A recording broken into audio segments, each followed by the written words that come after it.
அஸ்ஸலாமு அலைக்கும் வரஹ்மத்துல்லாஹி வபரகாத்துஹு. அன்பிற்குரிய சகோதர சகோதரிகளே, வாட்ஸ்அப் வழியாக கேட்கப்படுகிற கேள்விகளுக்குரிய பதில்களை தொடராக நாம் அறிந்து வருகிறோம். தற்பொழுது வந்திருக்கிற கேள்விகளுக்குரிய பதில்களை பார்க்கலாம். கோயம்புத்தூர்லேருந்து அப்பாஸ் அலி யாசிர் அப்படிங்கிறவங்க கேட்குறாங்க, அன்பு சகோதரரே, கண்டிப்பாக எனக்கு இந்த கேள்விக்கு குர்ஆனுடைய விளக்கமும் உங்களது பதிலும் தேவை, உதவுங்கள். என்னுடைய முதல் குழந்தை 3 வயது ஒரு கடும் நோயினால் பாதிக்கப்பட்டு 2022 டிசம்பர் மாதம் மரணமடைந்து விட்டது. காரணம், அந்த நோய் மருத்துவத்தில் ஒரு அரிய நோய் என்றும் கண்டுபிடிக்க முடியாத நோய் என்றும் சொந்தத்தில் திருமணம் செய்ததால் இந்த நோய் ஏற்பட்டிருக்கக்கூடும் என்றும் இதற்கு காரணம் என்னுடைய டிஎன்ஏ என் மனைவிக்கு பொருந்துவதில் பிரச்சனையாக உள்ளது என்றும் பல ஆய்வுக்கு பின்னர் மருத்துவர்கள் சொன்னார்கள். என் குழந்தை நாளாக எடை குறைந்து மெலிந்து கைகளில் கால்களில் கட்டி ஏற்பட்டு நாளடைவில் அது உடைந்து இரத்தம் கசிந்து பின் ஒரு கட்டத்தில் மரணமடைந்து விட்டது. பிறகு 1 வருடம் கழித்து என் மனைவி இப்பொழுது பிரெக்னண்டாக உள்ளார். தற்போது 5 மாதம் பிரெக்னண்டாக இருக்கிறாங்க. முதல் குழந்தைக்கு பாதிப்படைந்த நிலையில் இந்த குழந்தைக்கும் சில ஸ்கேன் டெஸ்ட்டு எல்லாம் வயிற்றில் இருக்கும்போதே எடுக்க சொன்னார்கள். அதில் 4 மாதம் குழந்தையின் வளர்ச்சி தெரியவில்லை. தற்பொழுது 5வது மாதத்தில் குழந்தையின் வளர்ச்சி பாதிக்கப்பட்டுள்ளது. குழந்தைக்கு விரல்கள் இல்லை என்று ஸ்கேனில் வந்துள்ளது. அதைத் தொடர்ந்து இன்னும் பல டெஸ்ட் எல்லாம் எடுத்தபோது முதல் குழந்தைக்கு ஏற்பட்ட அதே நோய் இந்த குழந்தைக்கும் பாதித்துள்ளது. ஆனால் இது வேறு வகை என்றும் முதல் குழந்தையை விட இந்த குழந்தைக்கு 2 வகையான நோய்கள் தெரிகிறது. இதனால் வெளிவரும் குழந்தை பல சிரமங்கள் சந்திக்க நேரிடும் என்றும் இதை அபார்ட் பண்ண வேண்டும், கருக்கலைப்பு செய்ய வேண்டும் என்று மருத்துவர்கள் கூறுகிறார்கள். இந்த குழந்தையை அபார்ட் பண்ணுவது சரியா தவறா? என் மனைவி குழந்தையின் வேதனையை நினைத்தும் எங்களுடைய மனவேதனையை நினைத்தும் அபார்ட் செய்து விடலாம் என்று சொல்கிறாள். எனக்கு அபார்ட் செய்வது சம்பந்தமாக விளக்கம் சொல்லுங்கள் அப்படின்னு சொல்லி கேட்குறாங்க. இது சம்பந்தமாக குர்ஆன் ஹதீஸிலிருந்து நம்ம பார்க்கும் பொழுது நமக்கு அல்லாஹ் ஒரு குழந்தையை கொடுத்துட்டான், அது வளர்ந்து வருது, வயிற்றுக்குள்ளே ஒரு சிசு, ஒரு குழந்தை, மனித குழந்தை வளர்ந்து வருது அப்படின்னா அந்த குழந்தைய கொலை செய்கிற, அதை அழிக்கிற ஒரு அதிகாரம் நம்ம யாருக்கும் வழங்கப்படவே இல்லை. அது குர்ஆனில் இது சம்மந்தமாக நிறைய வசனங்கள் நீங்கள் பார்க்கலாம். அல்லாஹ் இந்த மாதிரி குழந்தைகளை கொல்றவங்களை கடுமையாக எச்சரிக்கை பண்ணுறான். அது மாதிரியான செய்திகள் நிறைய குர்ஆனில் வருது. கது கசீர் இல்லதீன கத்தலு அவுலாதஹும் சஃபஹம் பிகைரி இல்மின், அறிவில்லாமல் மடமையினால் தம் குழந்தைகளை கொலை செய்கிறவர்கள் நஷ்டமடைந்து விட்டார்கள் அப்படின்னு குர்ஆன் சொல்லுது. அது மாதிரி ரசூல் ஸல்லல்லாஹு அலைஹி வஸல்லம் அவங்களிடத்துல பையத்து பண்ண பெண்கள் வரும்பொழுது அதை பற்றி அல்லாஹ் சொல்கிறான், யா அய்யுஹன் நபி இதா ஜாஅக்கல் முஃமினாத்து யுபாயிஉனக, என்ன உங்களிடத்துல மூமினான பெண்கள் வந்தாங்கன்னா, பையத்து செய்கிறதுக்கு உறுதிமொழி எடுக்கிறதுக்கு வந்தாங்கன்னா அவங்கள்ட்ட நீங்கள் பையத்து பண்ணுங்க. எப்படி பண்ணுங்க? அலா அல்லா யுஷ்ரிக்ன பில்லாஹி ஷைஅன் வலா யஸ்ரிக்ன வலா யஸ்னீன வலா யக்துல்ன அவுலாதஹுன்ன வலா யஅதீன பிபுஹ்தானி யஃப்தரீனஹு பைன ஐதீஹின்ன வ அர்ஜுலிஹின்ன வலா யஅஸீன ஃபீ மஅரூஃபின். இது ஒரு பெரிய லிஸ்ட்டே போடுறான்ல. நீங்கள் பையத்து பண்ணுங்கள். எப்படி பண்ணுங்க அப்படின்னா, அலா அல்லா யுஷ்ரிக்ன பில்லாஹி ஷைஆ, அல்லாவுக்கு யாரையும் இணைகரிப்பிக்க மாட்டோம்னு சொல்லுங்கள். வலா யஸ்ரிக்ன, திருட மாட்டோம். வலா யஸ்னீன, விபச்சாரம் செய்ய மாட்டோம். வலா யக்துல்ன அவுலாதஹுன்ன, எங்களுடைய குழந்தைகளை நாங்கள் கொல்ல மாட்டோம். அது மாதிரி கற்புள்ள பெண்கள் மீது அவதூறு சொல்ல மாட்டோம். நல்ல விஷயங்கள் உங்களுக்கு மாறு செய்ய மாட்டோம். இப்படியெல்லாம் நீங்கள் உறுதிமொழி எடுங்க அப்படின்னு அல்லாஹ் சொல்கிறான். அப்போ இந்த பட்டியலில் அல்லாஹ் சொல்லத்தர்ற ஒரு செய்தி குழந்தைகளை கொல்ல மாட்டோம். குழந்தைகளை கொள்ளுதல்ங்கிறது நபி ஸல்லல்லாஹு அலைஹி வஸல்லம் அவங்களுடைய காலத்தில் நேரடியாகவே குழந்தை பிறந்ததுக்கு பிறகு கொல்லக்கூடிய ஒரு வழக்கம் இருந்துச்சு. ஏன்னா இப்போ நம்ம பார்க்குற இந்த காரியங்கள் கருவிலேயே கொல்லக்கூடிய இது இந்த டெக்னாலஜியுடைய வளர்ச்சியின் காரணமாக உள்ளுக்குள்ளே இருக்கும்போதே அது என்ன எப்படி ஏதுன்னு பார்த்துட்டு அப்படியே நம்ம அழிச்சிருவோன்றது இப்போ வந்திருக்க புதிய டெக்னாலஜி. ரசூல் ஸல்லல்லாஹு அலைஹி வஸல்லம் காலத்தில் அது மாதிரியான வாய்ப்பெல்லாம் இல்லாததுனால குழந்தை பெற்றதுக்கு பிறந்த பிறகு பெண் குழந்தையாக இருந்தால் கொலை பண்ணக்கூடிய வழக்கம்லாம் அன்றைக்கி ரொம்ப சர்வசாதாரணமாக இருந்துச்சு. அப்போ அன்னைக்கு அப்படி கொண்டாங்க. இன்றைக்கி குழந்தை பிறந்த பிறகும் கொல்லப்படுகிறது. குழந்தை வயிற்றிலே வைத்தும் கூட அந்த குழந்தைகள் கொலை செய்யப்படுகிறது. இந்த வசனம் இது எல்லாத்தையும் தான் குறிக்கும். குழந்தைகளை கொள்ளுதல் அப்படின்னா அது வயிற்றுக்குள்ளே சிசுவாக இருந்த நேரத்திலே கொள்றதையும் குறிக்கும். அதுக்கு பிறகு பிறந்ததுக்கு பிறகு சிறு பிள்ளையாக குழந்தையாக இருக்கிற அதையும் அது குறிக்கத்தான் செய்யும். அதனால் பொதுவாக மார்க்கத்தில் குழந்தைகளை கொள்ளுவது என்பது, சிசுவை அழிப்பது என்பது, கருவை கலைப்பது என்பது மார்க்கத்தில் தடுக்கப்பட்ட ஒரு ஹராமான பாவமான காரியங்களில் ஒன்றாகத்தான் குர்ஆன் நமக்கு அதை எச்சரிக்கையாக சொல்கிறது. அப்போ இந்த மாதிரி ஒரு நெருக்கடி இருக்குதே, பிள்ளைங்களுக்கு முடியாத நோய் நொடி இருக்குதே, பெரிய ஆபத்தில் அவங்க இருக்கிறாங்களே அப்படின்னு சொல்லி சொன்னால், இப்போ நாம் குழந்தை பிறந்த பிறகு அப்படி இருக்குன்னு வச்சுக்குவோம். அப்போ நம்ம என்ன செய்வோம்? அந்த மாதிரி நேரத்தில் இந்த கேள்விக்கு என்ன பதில்? இயலாமையில் இருக்கிறாங்க, குழந்தைக்கு முடியலை, ஒரு பெரிய நோய்வாய்ப்பட்டிருக்கிறாங்க. இப்போ நாம் பிறந்த பிறகு இதே கேள்வியை நம்ம எப்படி எதிர்கொள்வோம்? குழந்தைய கொலை செஞ்சிருவோம்னு சொல்லி சொல்லுவோமா? குழந்தை பிறந்ததுக்கு பிறகு நம்ம இந்த மாதிரியான ஒரு காரியத்தை, ஒரு பலவீனத்தை, ஒரு நோயை, ஒரு பெரிய சிக்கலை நம்ம சந்தித்தோம்னா அப்போ நாம் என்ன முடிவுக்கு வருவோம்? கொன்றுவோன்ற முடிவுக்கு வரமாட்டோம். நம்ம இயன்ற வரைக்கும் நாம் வைத்தியம் செய்வோம், மருத்துவம் பார்ப்போம், சரி பண்ணுறதுக்கு முயற்சி எடுப்போம். அப்படி தானே நம்ம சிந்திப்போம், அப்படி தானே சிந்திக்கணும். அப்போ நமக்கு அனுமதி இல்லைங்கிறது பளிச்சுன்னு தெரியுதில்ல. அப்போ குழந்தை பிறந்த பிறகு என்ன நிலையோ அது குழந்தை வயிற்றுக்குள்ளே இருக்கிற பொழுதும் அதே நிலை தான். இது அல்லாஹ் நமக்கு ஒரு சோதனையாக தந்திருக்கிறாங்கிறத தான் இப்போ நம்ம புரிஞ்சுக்க வேண்டியது இருக்கிற ஒரு பெரிய சோதனை தான். நம்ம பதில் சொல்வதற்கு எளிதான வார்த்தைகளில் நம்ம சொல்லிட்டாலும் கூட, ஆனால் உண்மையில் சம்மந்தப்பட்டவங்களுக்கு அது எவ்வளோ பெரிய வலியை தரும் அப்படிங்கிறது அது புரிந்து கொள்ள தகுந்தது. ஒரு கடும் வலியை தான், ஒரு பெரிய மனவேதனையை தான். அதுவும் நம்ம இப்படியெல்லாம் சொல்லிட்டாங்க, இப்படி தான் இருக்கும் அப்படின்னு சொல்லி அதை மனதளவில் ஏற்றுக்கொள்வது என்பது ஒரு பெரிய சிரமமானது தான். ஆனாலும் கூட அல்லாஹ் நம்மளை சோதிக்கிறான். அல்லாஹ்வுடைய சோதனையில் நம்ம வெற்றி பெறணுன்ற அந்த முடிவுக்கு தான் நம்ம வரணுமே தவிர, அந்த குழந்தை அப்படி ஆயிரும், குழந்தை அப்படி இருக்கும் இப்படி இருக்கும், அது சிரமப்படும் என்பதற்காக வேண்டி குழந்தையை கொலை செய்வதுகின்ற முயற்சியை மேற்கொள்வது என்பது ஏற்புடையதில்லை. ஒன்று. ரெண்டாவது, உலகத்தில் நம்ம எத்தனையோ பார்த்துருக்குறோம், இந்த மாதிரி சொல்லப்பட்டு இது வாழ்வதற்கு வழியே இல்லை என்று சொல்லப்பட்டு இல்லை அதையும் மீறி என் பிள்ளையை நான் பெற்றெடுப்பேன் அப்படின்னு உறுதியாக நின்று குழந்தையை பெற்றெடுத்து ஆரோக்கியமாக வாழ்கிற குழந்தைகளுடைய பட்டியலும் நமக்கு தெரியத்தான் செய்யும். மருத்துவ உலகத்தால் வாய்ப்பே இல்லை, சான்ஸே இல்லை அப்படின்னு சொல்லப்பட்டும் கூட அல்லாஹ்வின் மீது நம்பிக்கை வைத்து என் குழந்தை எப்படி இருந்தாலும் அதை நான் ஏற்றுக்கொள்கிறேன், அதை நான் ஒரு தாயாக பொறுப்பேற்று வளர்க்கிற கடமை தான் எனக்கு இருக்கே தவிர நான் ஒருபோதும் குழந்தையை கருக்கலைப்பு செய்ய மாட்டேன் என்று சொல்லி அதில் உறுதியாக நின்று குழந்தையை பெற்றெடுத்து ஆரோக்கியமான குழந்தையாக குழந்தை வளர்ந்து 8 ஆண்டு 10 ஆண்டு 15 ஆண்டுன்னு நம்ம கண்ணுக்கு தெரிஞ்சு பல பேர் இருக்கிறாங்க. அப்போது அவங்க சொல்வதெல்லாம் 100% அப்படியே ஆயிரும்னு சொல்ல முடியாது. இன்றைக்கி அப்படி தெரியலாம், நாளைக்கு எத்தனையோ பெரியவர்களுடைய உடம்புல இருக்கிற நோய்களை பற்றி சொல்கிறாங்க தானே மருத்துவர்கள். ஒரு கட்டத்தில் ஆய்வு செஞ்சுட்டு இது ரொம்ப மோசமானதுங்கிறாங்க. திரும்ப இவங்க போகிறாங்க, வேறு ஏதோ ஒரு லைஃப் ஸ்டைல் மாறுது, மீண்டும் ஸ்கேன் பண்ணி பார்க்குறாங்க, என்னங்க அந்த அறிகுறியே இல்லை, என்ன ஆச்சு, நீங்கள் என்ன பண்ணீங்க? நான் ஒன்றும் பண்ணலைங்க, நான் சாதாரணமாக தான் நான் இருந்தேன். அது மெடிக்கல் மிராக்கிள், இது மருத்துவ உலகத்தினுடைய அற்புதம், எப்படி நடந்துச்சுன்னே தெரியல. இதெல்லாம் இப்படிலாம் நம்ம கேள்விப்படுறோம் தானே. அப்போ அதெல்லாம் எதை சொல்கிறது? இதை தாண்டி அல்லாஹ்வுடைய நாட்டம் ஒன்று இருக்குங்கிறது புரியுதா இல்லையா? இவர்கள் சொல்லக்கூடிய கூற்றை விட அதை தாண்டி பல காரியங்கள் நடப்பதற்கான வாய்ப்பு இருக்கிறது. அதனால் அல்லாஹ் மேலே தவக்கல் வைத்து, அல்லாஹ் மேலே நம்பிக்கை வைத்து, அல்லாஹ்விடத்தில் உறுதியாக கேளுங்க. உதுல்லாஹ் வ அன்தும் பிஹி மூகினூன பில் இஜாபா, கண்டிப்பாக என்னுடைய துஆவிற்கு பதிலளிக்கப்படும் என்கிற நம்பிக்கையோடு அல்லாஹ்விடத்தில் பிரார்த்தியுங்கள் அல்லாஹ் சொல்கிறாங்கல்ல. அது மாதிரி அந்த வார்த்தைக்கு ஏற்ப அதற்கு செயல் வடிவம் கொடுக்குற விதத்தில் உண்மையாக அல்லாஹ்விடத்தில் அழுது கண்ணீர் விட்டு, எல்லாம் என்னுடைய குழந்தைக்கு அது மாதிரி எந்த ஒரு நோய் நொடியும் இல்லாமல் ஆரோக்கியமாக குழந்தையை எனக்கு நீ வழங்கு அப்படின்னு சொல்லி அல்லாஹ்விட்ட உறுதியாக கேளுங்க. அல்லாஹ் விஷயத்தில் நம்பிக்கை இழந்துடவே வேண்டாம், நம்பிக்கை இழந்துடக்கூடாது. இறை மறுப்பாளர்கள் தான் நம்பிக்கை இழப்பாங்க. குர்ஆன் கடுமையாக சொல்லுங்கிற எந்த அளவுக்குன்னா, யூசுப் நபி யாக்கூப் அலைஹிஸ்ஸலாத்துடைய வரலாறு நீங்கள் பாருங்கள். யூசுப் அலைஹிஸ்ஸலாம் சின்ன பிள்ளையிலேயே அவங்க தொலைக்கப்பட்டுட்டாங்க. அவங்களுடைய சகோதரர்களால் கிணத்துல தூக்கி போடப்பட்டு அப்படியே அங்கேருந்து எகிப்துக்கு போய் அங்கே அடிமையாக விற்கப்பட்டு பல வருஷங்களாகிடுச்சு. ஆனால் யாக்கூப் அலைஹிஸ்ஸலாம் அந்த குழந்தையினுடைய நினைவாகவே இருக்கிறாங்க, யூசுப் நபியுடைய நினைவாகவே இருக்கிறாங்க. அதுக்கு பிறகு பல வருடங்களுக்கு பிறகு அவங்க பெரிய ஆளாகி ஒரு அமைச்சராக மாறி அந்த நிதி அமைச்சராக பொறுப்பேற்று அந்த மாதிரி வேலைகளை செஞ்சுக்கிட்டு இருக்கிற நேரத்தில் யாக்கூப் நபியினுடைய ஊரில் பஞ்சம் ஏற்பட்டு உணவுக்காக வேண்டி யூசுப் நபி இடத்துல போய் நிற்கிற ஒரு சூழல் ஏற்பட்டுருச்சு. இப்போ இந்த காலம் அப்போ எவ்வளவு நீண்ட நெடிய காலம் போயிருக்கும்.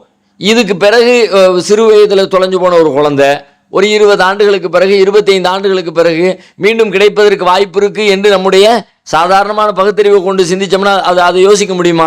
அப்படி நடந்துரும்னு கற்பனை பண்ணுவோமா? அதெல்லாம் முடியும். அது எப்போமோ நடந்ததுப்பா, வருஷம் 20 வருஷம் ஆயிடுச்சு, அந்த சுவடுகள் நினைவுகள் கூட அழிந்து போகிற நிலைக்கு போயிருக்கும். அப்படிப்பட்ட தருணத்தில் யாக்கூப் அலைஹிஸ்ஸலாத்துடைய நம்பிக்கையை குர்ஆன் சொல்லுகிறது.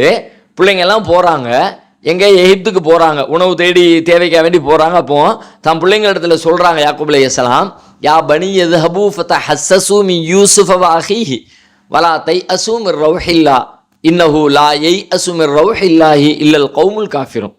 என் மக்களே, நீங்கள் போங்க, போய் நீங்கள் என்ன பண்ணுங்கன்னா யூசுஃபையும் அவருடைய சகோதரையும் நீங்கள் தேடுங்க. வலா தைஅஸு மிர் ரௌஹில்லா, அல்லாஹ்வுடைய அருளில் நம்பிக்கை இழந்துடாதீங்க. இன்னஹுலா எய் அசுமிர் ரவுஹ் இல்லாஹி இல்லல் கௌமுல் காஃபிரூன். இறைவனை மறுக்கிற சமூகத்தை தவிர வேற யாரும் அல்லாவின் மீது நம்பிக்கை இழக்க மாட்டார்கள். அப்ப எப்படியான நம்பிக்கைக்கான வாய்ப்பே இல்லைன்னு உலகம் சொல்லுகிற தருணத்தில் கூட நம்பிக்கையோடு இருந்தாங்க. அந்த நம்பிக்கைக்கு அல்லாஹ் பதிலளித்தான். அவங்களுடைய நம்பிக்கையை அல்லாஹ் வீணாக்கல அப்படின்னு குர்ஆன்ல நம்ம பார்க்குறோம் தானே. அதனால நம்ம அல்லாஹ் நமக்கு இது ஒரு சோதனையாக தந்திருக்கிறான் என்ற புரிதலோடு இதை எதிர்கொள்ள வேண்டும்ங்கிறது முதல் செய்தி ஒன்று. ரெண்டாவது, இதில் ஒரு கூடுதல் விதிவிலக்கு ஒன்று இருக்கிறது. அந்த விதிவிலக்கு என்னன்னு கேட்டால், இதே ஒரு 4 மாதங்களுக்கு முன்னாடி இருக்குமானால் உயிரை கொலை செய்த, குழந்தையை கொலை செய்த குற்றவாளிகளாக நம்ம ஆக மாட்டோம். கரு உண்டாகி கரு வளர்கிறது அது ஒரு 120 நாட்களுக்கு முன்பாக கண்டறிந்து இந்த மாதிரி ஒரு வேலையை செய்ய வேண்டிய ஒரு நெருக்கடி வந்தால், அப்படி நாம் செய்தோம் என்றால் அப்போ நாம் ஒரு குழந்தையை கொலை செய்த கொலை குற்றவாளி பட்டியலுக்குள்ளே வரமாட்டோம். ஏன்னு கேட்டால், இஸ்லாமிய நம்பிக்கைப்படி அந்த மனித குழந்தை என்பது 4 மாதங்களுக்கு பிறகுதான் வயிற்றிலே உருவெடுக்கிறது. அதுக்கு முன்னாடி வரைக்கும் அது ஒரு மனித குழந்தை என்ற தன்மை அடைவதில்லை. அது ஒரு உயிரணுவாக இருக்கிறது, ஒரு சதை கட்டியாக இருக்கிறது, அதன் மீது ஒரு எலும்பு பொருத்தப்படுகிறது. இப்படியான ஒவ்வொரு ஸ்டேஜாக வளர்ந்து அதற்கு மனித குழந்தை என்ற மனித ரூஹ் எப்போ ஊதப்படுகிறதுன்னு பார்த்தா 120 நாட்களுக்கு பிறகுதான் ஊதப்படுகிறது என்று நபிமொழிகள் சொல்கிறது. குர்ஆன்லையும் அந்த கருத்துப்பட்ட சில வசனங்களை நம்ம பார்க்க முடிகிறது. அந்த ரசூல் ஸல்லல்லாஹு அலைஹி வஸல்லம் சொல்லுவாங்க, இன்ன அஹதக்கும் யுஜ்மஉ ஹல்குஹு, உங்களில் ஒருத்தருடைய அந்த கருவறையினுடைய நிலைகளை பற்றி ரசூலுல்லாஹ் சொல்லுவாங்க. இன்ன அஹதக்கும் யுஜ்மஉ ஹல்குஹு ஃபி பத்னி உம்மிஹி 40 யௌமன், உங்களில் ஒருத்தருடைய அந்த படைப்பு அவருடைய தாயின் வயிற்றிற்குள்ளே 40 நாட்களில் ஒன்றிணைக்கப்படுகிறது. ஒரு 40 நாளில் எல்லாம் ஒன்றா சேர்க்கப்படுகிறது. அப்படி சேர்க்கப்பட்டு சும்மா யகூன அலக்கத்தம் மிஸ்லதாலிக்க, அதே மாதிரி ஒரு 40 நாட்களுக்கு இடையில் அது எப்படி மாறுதுன்னு கேட்டால், அது ஒரு அலக்கு என்கிற ஒரு கருக்கட்டியாக அது மாறுகிறது. பிறகு சும்மா யகூனு முலுகத்தன் மிஸ்லதாலிக்க, மீண்டும் ஒரு 40 நாளில் அது ஒரு தசைக்கட்டியாக தசைபிண்டமாக அது மாறுகிறது. சும்மையபாசுல்லாஹு மலக்கன், 40 நாள் ஆயிடுச்சு. முதல் 40 நாளில் ஒன்றிணைக்கப்படுகிறது, அடுத்த 40 நாளில் அலக்கான்கிற ஒரு ஸ்டேஜுக்கு வருகிறது, அடுத்த 40 நாளில் முல்லுகா என்கிற ஸ்டேஜுக்கு வருகிறது. இந்த 40 நாட்களுக்கு பிறகு ரசூலுல்லாஹ் சொல்கிறாங்க, சும்மையபாசுல்லாஹு மலக்கன், பிறகு அல்லாஹ் ஒரு மலக்கை வானவரை அனுப்புகிறான். ஃபயூமரு பி அர்பஇ கலிமாத்தின், அவருக்கு ஒரு 4 கட்டளைகளை இட்டு இந்த 4 காரியங்களை செய்யுங்கன்னு அல்லாஹ் அங்கே ஒரு வானவரை அனுப்புகிறான். அந்த என்ன 4 காரியங்க? வைகாலஹு உக்துபு அமலஹு வ ரிஸ்கஹு வ அஜலஹு வ ஷகியுன் வ சஈதுன், நீங்கள் அவரை குறித்து எல்லாத்தையும் எழுதுங்க அப்படிங்கிற அல்லாஹ். என்ன எழுதணும்?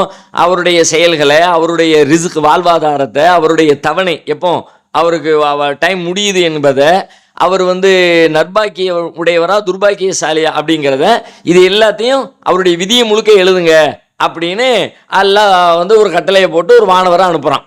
சும்மா இன்ஃபகு ஃபீஹி ரூஹ், அதன் பிறகு உயிர் அங்கே ஊதப்படுகிறது. அதிலே அந்த சதை பிண்டத்தில் உயிர் ஊதப்படுகிறது. அப்போ எப்போ உயிர் ஊதப்படுகிறது? உயிர் அப்படின்னா இன்னொரு கேள்வி வரும், அப்போ அதுக்கு முன்னாடி உயிர் இல்லையா? உயிர் இல்லாமல் தான் அது டெவலப் ஆகி வளர்ந்துக்கிட்டே வந்துச்சான்னு வரும். அது வளர்ச்சி அடைவதற்கு தேவைப்படுகிற உயிர். மனித குழந்தை என்கிற அந்த தன்மையை பெறுகிற உயிர் என்பது எப்போ வருதுன்னு கேட்டால், இந்த 120 நாட்களுக்கு பிறகுதான் அந்த உயிர் ஊதப்படுவதாக நபி ஸல்லல்லாஹு அலைஹி வஸல்லம் சொல்கிறாங்க. அப்போ இஸ்லாமிய நம்பிக்கைப்படி மனித குழந்தையை கொலை செய்தல் என்கிற ஒரு பட்டியலுக்குள்ளே எப்போ வரும்னு கேட்டால் 120 நாட்களுக்கு பிறகு இந்த காரியம் நடந்தால் வரும். அதே இது 120 நாட்களுக்கு முன்னால் அது மாதிரி ஏதேனும் நடந்து விட்டால் அது குழந்தையை கொலை செய்தல் என்கிற ஒரு பட்டியலுக்குள்ளே வராது. அதுவும் தவறு தான். ஒரு தேவையில்லாமலோ அவசியம் இல்லாமலோ நாம் ஒரு குழந்தை உண்டானதுக்கு பிறகு சும்மா அதுக்கான தடுப்பு முன்னேற்பாடுகள் எதையும் செய்து வைத்து கொள்ளாமல் கருக்கலைப்பை செய்ய நினைப்பது என்பது தவறானது தான். ஒருவேளை ஒரு நெருக்கடியின் காரணமாக செய்ய வேண்டிய சூழல் செய்தோம்னு சொன்னால் 120 நாட்களுக்கு முன்பாக இருந்தால் அது கொலை குற்றவாளிகள் என்கிற பட்டியலுக்குள்ளே நாம் வரமாட்டோம் என்கிற ஒரு விதிவிலக்கு இதில் இருக்கிறது. அதை தாண்டி நாம் அந்த நாட்களை கடந்துட்டோம்னு சொன்னால் எப்படி இருந்தாலும் அல்லாஹ் அதில் ஏதோ ஒரு நன்மை நமக்கு வச்சுருப்பான். நமக்கு இது அல்லாஹ் ஒரு சோதனையாக்கி இருக்கிறான். இந்த சோதனையில் நாம் தோற்று போய்விடக்கூடாது. அல்லாஹ் மீது தவக்கல் வைத்து உறுதியாக அல்லாவே நாம் சார்ந்திருப்போம் என்று முடிவெடுப்பது தான் சரியான முடிவாக இருக்கும். இதுதான் நாம் அறிந்த வரைக்கும் ஒரு மார்க்கத்துக்கு நெருக்கமான மார்க்கம் சொல்லக்கூடிய ஒரு சட்டமாக நமக்கு படுகிறது. எனவே அல்லாஹ் மேல் நம்பிக்கை வைத்து அந்த குழந்தையை பெற்றிடுங்கள். அல்லாஹ் உங்களுக்கு அதை நன்மையாக ஆக்கி தருவோம். குழந்தைக்கு ஆரோக்கியத்தை தருவான். அதற்கு நாங்களும் பிரார்த்தனை செய்கிறோம். அடுத்து இலங்கையிலிருந்து உம்மு ஹயா அப்படிங்கிறவங்க கேட்குறாங்க. அவங்க என்ன கேட்குறாங்கன்னா, தொழுகை முடிந்ததும் செய்ய வேண்டிய திக்ருகளை, சுபஹானல்லாஹ் அல்ஹம்துலில்லாஹ் அல்லாஹ் அக்பர் என்கிற திக்ருகளை செய்யும் பொழுது விரல்களை மடக்கி செய்ய வேண்டுமா அல்லது விரல் மடிப்பு பகுதிகளில் எண்ணிக்கொள்ளலாமா, நபிகளார் எப்படி எண்ணினார்கள் அப்படின்னு சொல்லி கேட்குறாங்க. நபி ஸல்லல்லாஹு அலைஹி வஸல்லம் விரல்களை கொண்டு எண்ணினார்கள், அதை நாங்கள் பார்த்தோம்னு சஹாபாக்கள் சொல்கிறாங்க. விரலை வச்சு ரசூலுல்லாஹ் சுப்ஹானல்லாஹ் அல்ஹம்துலில்லாஹ் அல்லாஹ் அக்பர் விரலை வச்சு எண்ணினாங்க அப்படிங்கிறாங்க. நபி ஸல்லல்லாஹு அலைஹி வஸல்லம் அவங்களும் என்ன ஆர்டர் போடுறாங்க, வாக்கிதுன பில் அனாமிலி, விரல்களை கொண்டு எண்ணுங்க, ஃபைன்னஹுன்ன மஸ்கூலாத்துன், அவைகள் கேள்வி கேட்கப்படும் அப்படிங்கிறாங்க. இந்த விரல்களை கொண்டு எண்ணினார்கள், விரல்களை கொண்டு எண்ணுங்கள் என்று சொன்னார்கள், இவ்வளவுதான். விரல்களை 1 2 3 இப்படி எண்ணினாங்களா அல்லது ஒரு விரலுக்குள்ள இந்த மடிப்பு இருக்குல்ல 1 2 3 1 2 3 இந்த மாதிரி எண்ணினாங்களா, அது அதில் ஒன்றும் தெளிவாக நமக்கு சொல்லப்படலை. அப்போ இதுவும் விரல் தான், இந்த மடிப்புக்குள்ளே பண்ணினாலும் விரலை கொண்டு தான் எண்ணப்படுது. வேறு ஏதோ ஒரு பொருளை வச்சு, ஒரு தஸ்பீ மணியை வச்சு, ஒரு பேரிச்சங்கொட்டையை வச்சு, வேறு சின்ன சின்ன கற்களை வச்சு என்னதாக அது ஆகாது. விரலை அல்லாது வேற ஒன்று பயன்படுத்தலை தானே. இதுவும் விரல் தான், 1 2 3 என்னன்னா இதுவும் விரல் தான், ரெண்டுமே விரலை குறிக்கும் என்கிற காரணத்தினால இரண்டில் எப்படி செய்தாலும் அது நபி வழிக்கு மாற்றமாக அமையாது என்று சிந்திப்பது நம்ம சரியான சிந்தனையாக இருக்கும்னு நினைக்கிறோம். அதனால் நீங்கள் எப்படி வசதிப்படுகிறதோ இல்லை எது உங்களுக்கு இலகுவாக இருக்கிறதோ அந்த மாதிரி ஒரு வழிமுறைகளை கடைபிடிப்பது போதுமானதாக இருக்கும். அடுத்து சென்னையிலிருந்து சுமையா அப்படிங்கிறவங்க கேட்குறாங்க, ஆண் குழந்தை பிறந்தால் நாம் முடிமளிக்கிறோம், பெண் பிள்ளைக்கும் முடிமளிக்க வேண்டும் என்று அவசியம் உள்ளதா? ஒரு சிலர் மலிக்கக்கூடாது என்று கூறுகிறார்கள், எது சரி தெளிவுபடுத்தவும் அப்படின்னு சொல்லி கேட்குறாங்க. குழந்தை பிறந்ததுக்கு பிறகு குழந்தைக்கு செய்ய வேண்டிய சில காரியங்களை நபி ஸல்லல்லாஹு அலைஹி வஸல்லம் நமக்கு சொல்லியிருக்கிறாங்க. அதை நம்ம சொன்னதான் நம்ம செய்கிறோம். அதில் ஒன்று என்னென்னா, அந்த அக்கீக்கா கொடுக்கறது, தலை மலிக்கிறது, பிள்ளைக்கு பேர் வைக்கிறது, இதெல்லாம் அந்த பட்டியலில் வருகிறது. இப்போ சில பேர் என்ன சொல்கிறாங்கன்னா, பொம்பளை பிள்ளைக்கு வெட்ட தேவையில்லை, முடி வெட்ட மொட்டை அடிக்க வேண்டிய அவசியம் இல்லைன்னு சொல்கிறாங்கங்கிறாங்க. அப்படி பொம்பளை பிள்ளைக்கு ஆம்பளை பிள்ளைக்குன்னு பிரித்து சொல்லுகிற விஷயங்கள் அதுக்குள்ளே எதுவுமே இல்லை. பிரித்து என்ன சொல்லப்பட்டிருக்குது, அந்த அக்கீக்கா கொடுக்கறத பற்றி சொல்லும்போது ரசூலுல்லாஹ் சொன்னாங்க, ஆம்பளை பிள்ளையாக இருந்தால் 2 ஆடும், பெண் குழந்தையாக இருந்தால் 1 ஆடும், இதில் பிரிக்கப்பட்டிருக்கிறது. ஆனால் இந்த தலைமுடியை மலிக்கிறதுலையோ பேர் வைக்கிறதுலையோ அதுல எல்லாம் எந்த பிரிவினையும் நமக்கு ஹதீஸ்களில் காட்ட முடியலை. எப்படி வருது, குல்லு குலாமின் ரஹீனும் பி அக்கீகத்திஹி, ரஹீனத்தும் பி அக்கீகத்திஹி, ஒவ்வொரு குழந்தையும் அக்கீகாவிற்கு பிணையாக்கப்பட்டுள்ளது. துதுபஹு அன்ஹு யௌம சாபிஹி வ யுஹ்லகு வ யுஸம்மா, அந்த குழந்தையின் சார்பில் 7வது நாளில் அறுக்கப்படும், ஆடு அறுக்கப்படும், தலை மலிக்கப்படும், பெயர் வைக்கப்படும் அப்படின்னு சொன்னாங்க ரசூலுல்லாஹ். இப்போ இந்த ஆடு அறுக்கப்படுறதுல மட்டும் ஒரு விதிவிலக்கு, ஆம்பளை பிள்ளையா இருந்தால் ஒரு வகை, பொம்பளை பிள்ளையா இருந்தால் ஒரு வகை, ஆம்பளை பிள்ளையா இருந்தால் 2, பொம்பளை பிள்ளையா இருந்தால் 1 என்று ஒரு கூடுதல் விதிவிலக்கு இருக்கிறது. தலைமலித்தல் பேர் வைத்தலை பொறுத்த வரைக்கும் எந்த விதிவிலக்கும் சொல்லப்படாது. அதனால பிரித்து சொல்லுவதற்கு எந்த முகாந்திரமும் இல்லை. ஒரே மாதிரி ஆம்பளை பிள்ளைக்கும் பொம்பளை பிள்ளைங்களும் நம்ம மொட்டை அடிக்கிறதுங்கிறது அது ஒரு நபி வழியில் உள்ளதுங்கிறத புரிஞ்சுக்கணும். அதை பிரித்து பார்க்கறதுக்கு ஒரு செய்திகளும் அதற்குள்ளே இருப்பதாக நாம் அறியவில்லை. அடுத்து சமீர் தௌஃபீகா அப்படிங்கிறவங்க நாகூர்ல இருந்து கேட்குறாங்க. அவங்க என்ன கேட்குறாங்க, பெரியவர்கள் எல்லாம் உருவ ஆடை அணியக்கூடாது அப்படிங்கிற மாதிரி கருத்துக்கள் இருக்குது, அதுக்கான விளக்கம் வேணும். அது மட்டும் இல்லாமல் குட்டி பிள்ளைங்களுக்கு நம்ம நிறைய உருவ ட்ரெஸ் தானே போடுறோம், அதை பற்றியும் விளக்கமும், அதை போடலாமா கூடாதா அப்படிங்கிறத பற்றி மார்க் அடிப்படையில் விளக்கவும் அப்படின்னு சொல்லி கேட்குறாங்க. பொதுவாக உருவப்படங்கள் அணிந்த ஆடைகளை நாம் அணியக்கூடாது. இந்த உருவப்படங்களே மார்க்கத்தில் தடுக்கப்பட்டிருக்கிறது. உருவப்படங்கள் இருக்கிற வீடுகளுக்குள்ளே வானவர்கள் வரமாட்டாங்க அப்படின்னு ரசூலுல்லாஹி ஸல்லல்லாஹு அலைஹி வஸல்லம் சொல்கிறாங்களா, ததுகுலுல் மலாயிகத்து பைத்தன் ஃபீஹி கல்புன் வலா தசாவீர், எந்த வீட்டில் நாயும் உருவப்படங்களும் இருக்கிறதோ அங்கே அல்லாஹ்வுடைய அருளுடைய வானவர்கள் வரமாட்டாங்க அப்படின்னு ரசூல் ஸல்லல்லாஹு அலைஹி வஸல்லம் சொல்கிறாங்க. அது இல்லாமல் உருவப்படங்களை வரையக்கூடியவங்க நாளை மறுமையில் கடுமையாக வேதனை செய்யப்படுவாங்க என்று ஹதீஸில் பார்க்குறோம். நீ வரைஞ்ச உருவத்துக்கு உயிர் கூடு என்று அவங்க கட்டாயப்படுத்தப்பட்டு நெருக்கடிக்கு ஆட்படுத்தப்படுவாங்க என்று நபிகளார் சொன்ன போதனைகளை பார்க்குறோம். இந்த மாதிரி உருவப்படங்களை உருவாக்குவது அது தவிர்க்கப்பட வேண்டும், அது தவறு என்று சொல்லக்கூடிய கருத்துப்பட நிறைய செய்திகள், நிறைய ஹதீஸ்கள் இருக்கிறது.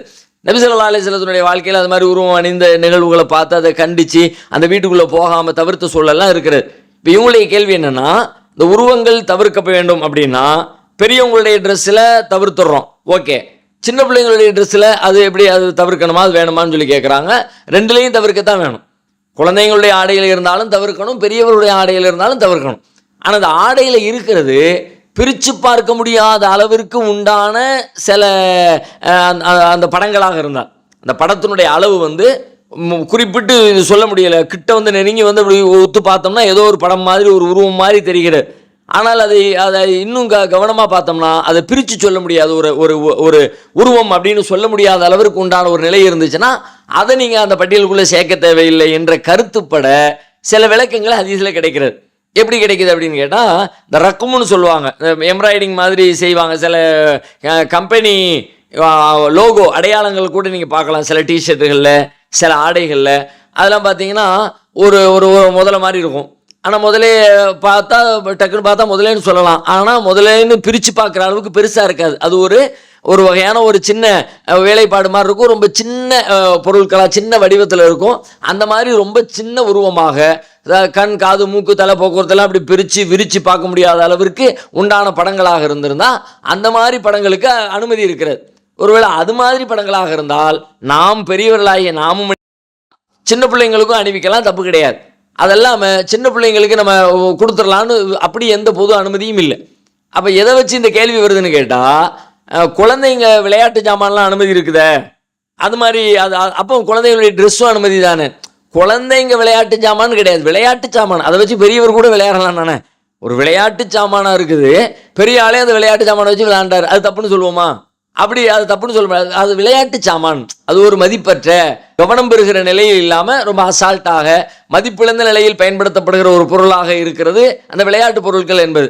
அப்படிப்பட்ட பொருளை குழந்தைங்களையும் வச்சுக்கலாம், பெரியவங்களும் வச்சுக்கலாம், ஒன்றும் தப்பு கிடையாது. அந்த அடிப்படையில் தான் அதே போலத்தான் நம்ம இந்த ஆடையும் பார்க்க வேண்டியது இருக்கிறது. ஆடை என்ன, குழந்தைக்குன்னு விதிவிலக்கு இல்லை, பெரியவர்களாக இருந்தாலும் சின்னவங்களாக இருந்தாலும் ரெண்டு பேருக்குமே ஒரே மாதிரி சட்டம் தான்.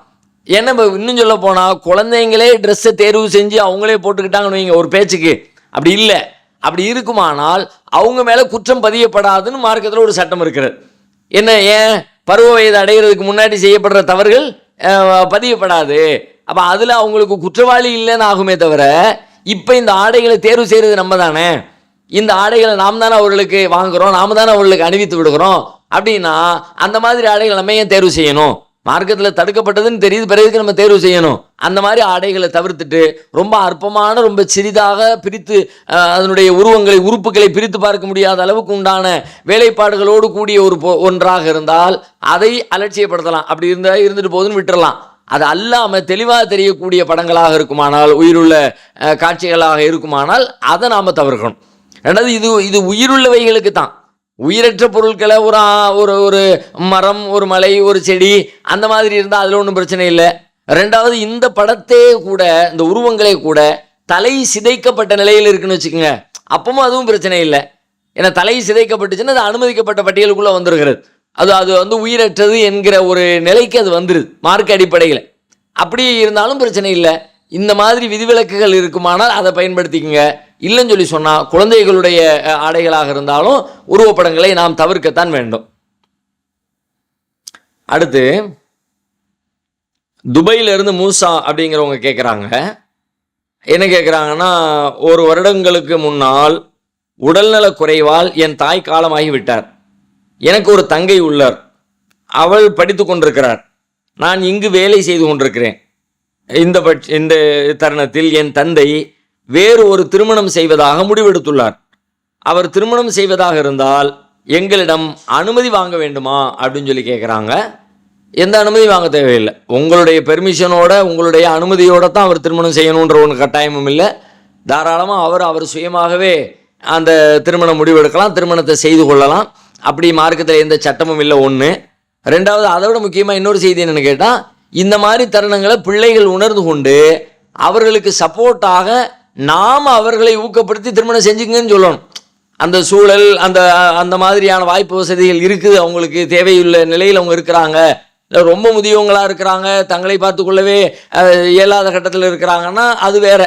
அந்த மாதிரி நேரத்தில் நம்ம எதுவும் சொல்ல இயலாது. ஆனால் அவங்களுடைய வயது, போக்குவரத்து தேவை, அதையெல்லாம் கவனத்தில் கொண்டு நாம முன் வந்து அவங்களுக்கு ஒரு திருமணத்துக்கு நம்ம வலியுறுத்தணும். அவங்க சொல்கிறதுக்கு முன்னாடி இல்லை அம்மா இறந்துட்டாங்க நீங்கள் தனியாக இருக்க முடியாது. ஏன்னா எவ்வளவுதான் பிள்ளைகள் இருந்தாலும் ஒரு மனைவி இருந்து கொண்டு அந்த மனைவியின் இடத்தை எப்படி பிள்ளைகளால் பூர்த்தி செய்ய முடியும்? அல்லது ஒரு ஒரு ஒரு தாய் இருக்கிறாங்க, தந்தை இறந்துட்டாங்கன்னு வச்சுக்கோங்க, அப்போ அந்த தாய்க்கு கணவருடைய இடத்தை யார் பூர்த்தி செய்ய முடியும்? அப்போ அந்த மாதிரி அம்மா இருந்தால் பிள்ளைங்களே அம்மாவுக்கு ஒரு கணவரை தேர்வு செய்யணும், ஒரு மாப்பிள்ளையை பார்த்து கல்யாணம் முடிச்சு வைக்கிறதுக்கு ட்ரை பண்ணணும். அது மாதிரி ஒரு அப்பா இருக்கிறாருன்னு சொல்லி சொன்னால் பிள்ளைங்களே முன் வந்து, பிள்ளைங்களுக்கு விவரம் தெரிகிற பருவம் வந்துருச்சுல்ல, அப்போ அவங்க என்ன பண்ணணும், உடனே அத்தாவுக்கு இன்னொரு கல்யாணத்தை பண்ணி வைப்போம்னு சொல்லிட்டு நீங்களாம் முன் வந்து பண்ணுவது தான் ஒரு ஆரோக்கியமான சமூகத்துக்கு அடையாளம். ஆனால் மற்ற சமூகத்தோட கலந்து பழகி என்னமோ தெரியல, இதையெல்லாம் இதை ஒரு அம்மாவுடைய அந்த பாசத்தில் குறை பண்ணுற மாதிரி, அம்மாவின் இடத்தில் யார், அதெல்லாம் சினிமா டைலாக்கு. அம்மாவின் இடத்தில் யாரையும் வைக்க மாட்டோம். அம்மாவின் இடத்துல உங்களை யார் வைக்க சொன்னா? அம்மா இடத்துல அம்மா தான். உங்களை யார் பெற்றாங்களோ அவங்க தான் அம்மான்ட்டான் அல்ல. அம்மான்னு சொல்கிறவங்க உங்களை பெற்றவங்க தான் அம்மா. நீங்கள் யாருடைய உயிரணுவில் ஜனித்தீர்களோ அவர் தான் உங்களுடைய வாப்பா. அதனால தான் உங்களுடைய தந்தை அல்லாதவரை தந்தைன்னு சொல்லாதீங்க. யார் நிஜமான தந்தையோ அவரை தான் தந்தைன்னு சொல்லணும். இன்னொருத்தர் போய் நீ வாப்பான்னு சொல்லக்கூடாது அப்படின்னு மார்க்கம் தடுக்குது தானே. அப்போ இந்த மாதிரி மார்க்கம் தெளிவாக தான் இருக்குது. அதில் நீங்கள் வந்து அம்மாவுடைய இடத்தை அப்படியெல்லாம் நீங்கள் யோசிக்க தேவையில்லை. அம்மா தான் உங்களை பெற்றவங்க தான் அம்மா, வயிற்றில் சுமந்தவங்க தான் அம்மா, அதில் மாற்றுக்கிறது இல்லை.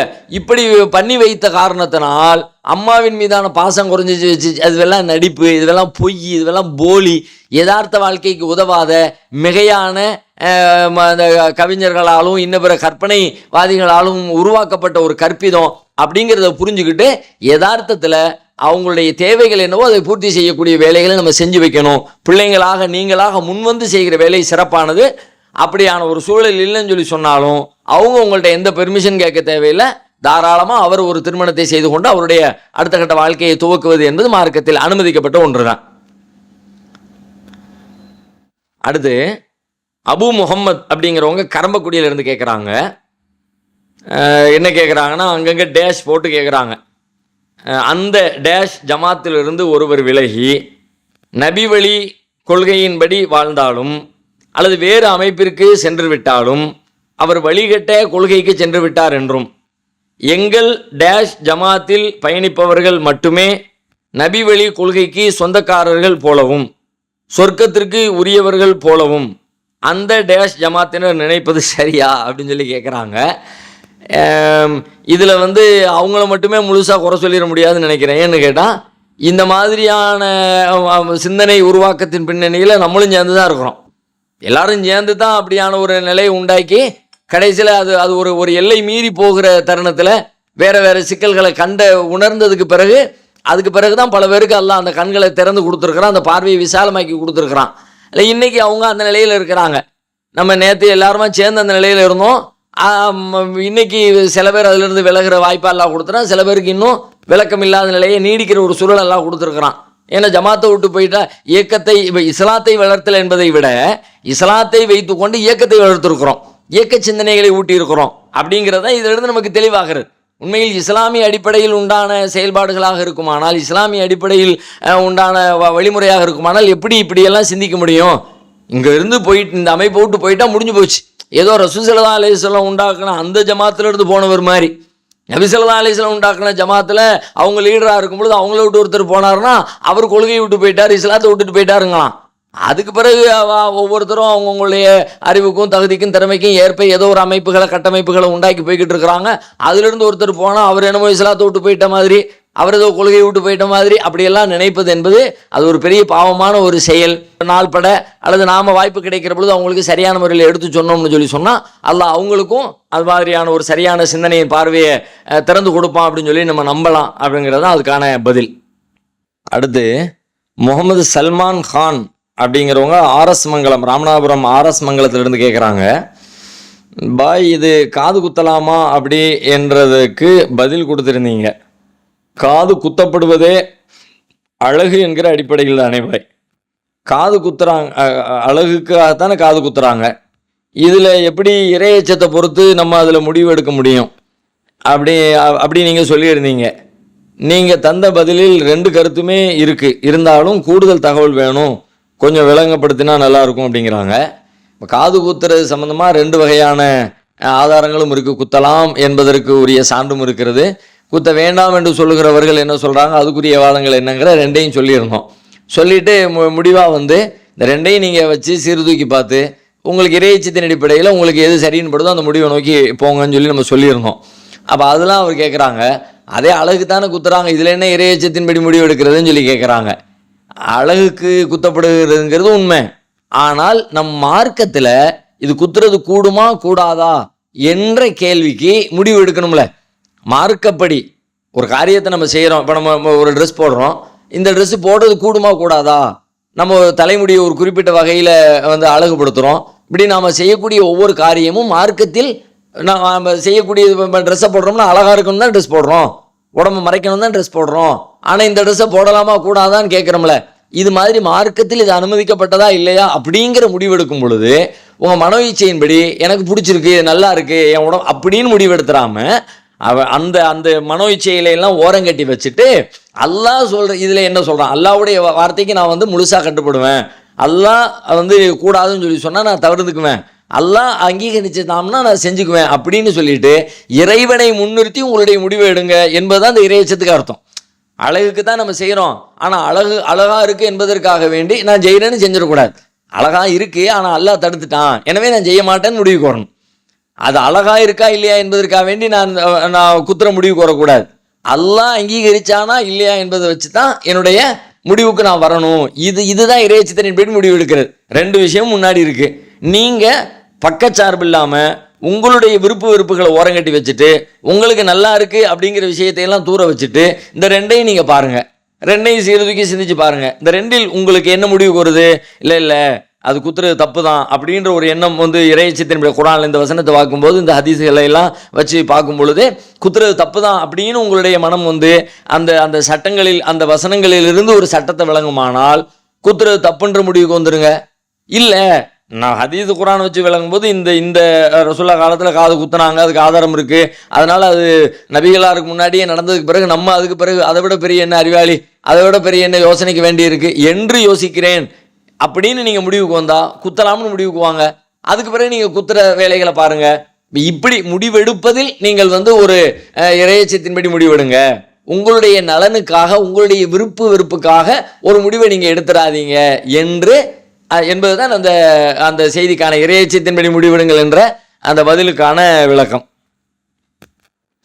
அடுத்து சைஃபுல்லா அப்படிங்கிறவங்க சைதாப்பேட்டையிலிருந்து கேட்குறாங்க, பெரும்பாவங்கள் 7 என்று வருகிற ஹதீஸுகள் பல இருக்கின்றன, ஒவ்வொன்றும் வெவ்வேறு 7 பாவங்களை சொல்கின்றன, மொத்தம் எத்தனை பெரும்பாவங்கள் இருக்கின்றன அப்படின்னு சொல்லி கேட்குறாங்க. பெரும்பாவங்கள் அப்படிங்கிற பட்டியல் நிறையவே இருக்கிறது அவங்க சொல்கிற மாதிரி.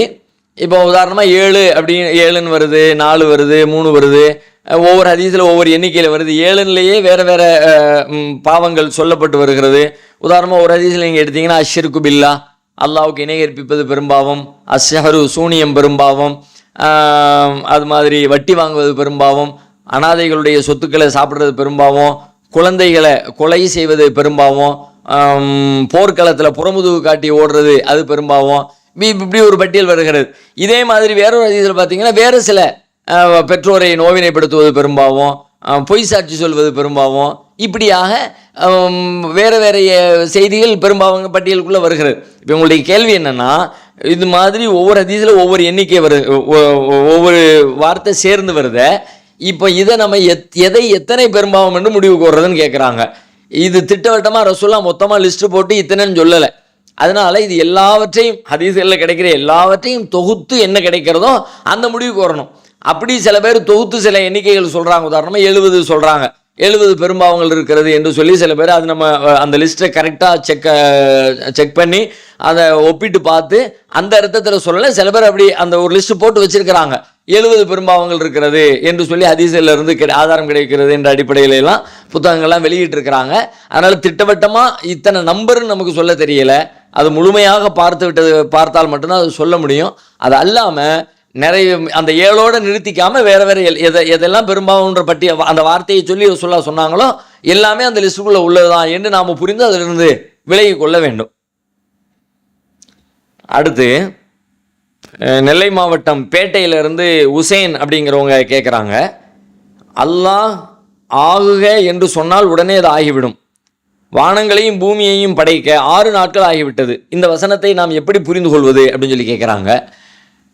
2 மாதிரி குரானில் இருக்குது. இவங்க சொல்லக்கூடிய 2 விஷயம் இருக்குது. ஒன்று என்ன, வைதாக்கலா அம்ரன் ஃபைன்னமா யகூலு லஹு குன் ஃபயகுன். அல்லாஹ் ஒரு காரியத்தை நாடிவிட்டால் ஆகு என்பான், அது ஆகிவிடும். இது அல்லாஹ்வுடைய கேரக்டர், அல்லாஹ்வுடைய பண்பு, ஆற்றல். ஆனால் அந்த வானங்கள் பூமியை படைச்சதை பற்றி சொல்லும் பொழுது கலக்க சமாவாத்தி வல்லாரல் ஒமா பைனஹுமா ஃபி சித்தத்தி ஐயாமின், வானங்களையும் பூமியையும் அதற்கு இடைப்பட்டவற்றையும் அல்லாஹ் 6 நாட்களில் படைத்தான் அப்படின்னு குரான் சொல்கிறது. அப்போ ஆகுன்னா ஆகியிருந்தானே, எதுக்கு 6 நாள் ஆகணும்? ஆகு என்பது ஆகிறதுக்கு 6 நாள் ஆகுது ஏன் அப்படின்னு சொல்லி கேட்குறாங்க. இப்போ இதில் ஆகு என்று சொன்னால் ஆகிவிடும் என்பது அல்லாஹ்வின் ஆற்றலை குறிக்கிறது. அல்லாஹ் நினைச்சாமனா சொல்ல உடனே ஆயிருந்தான். ஆனால் ஒரு ஆற்றல் இருக்கிற ஒருவர் அந்த ஆற்றலின்படியே எல்லா நேரங்களிலும் செயல்பட வேண்டும் என்கிற கட்டாயம் இல்லை. அல்லாவுக்கு அந்த ஆற்றல் இருக்குது. அந்த ஆற்றல் படி தான் நீ செய்யணும்னு சொல்ல முடியாது. அல்லாஹ் விரும்பினா செய்வான், விரும்பாடி செய்ய மாட்டான். அல்லாவை யார் நிர்பந்தப்படுத்துற? ஒன்றை தான் அந்த கேரக்டர் இருக்குல்ல, நீ செய்ய வேண்டியதானே. அல்லாட்ட கேள்வி கேட்க முடியாதுல்ல.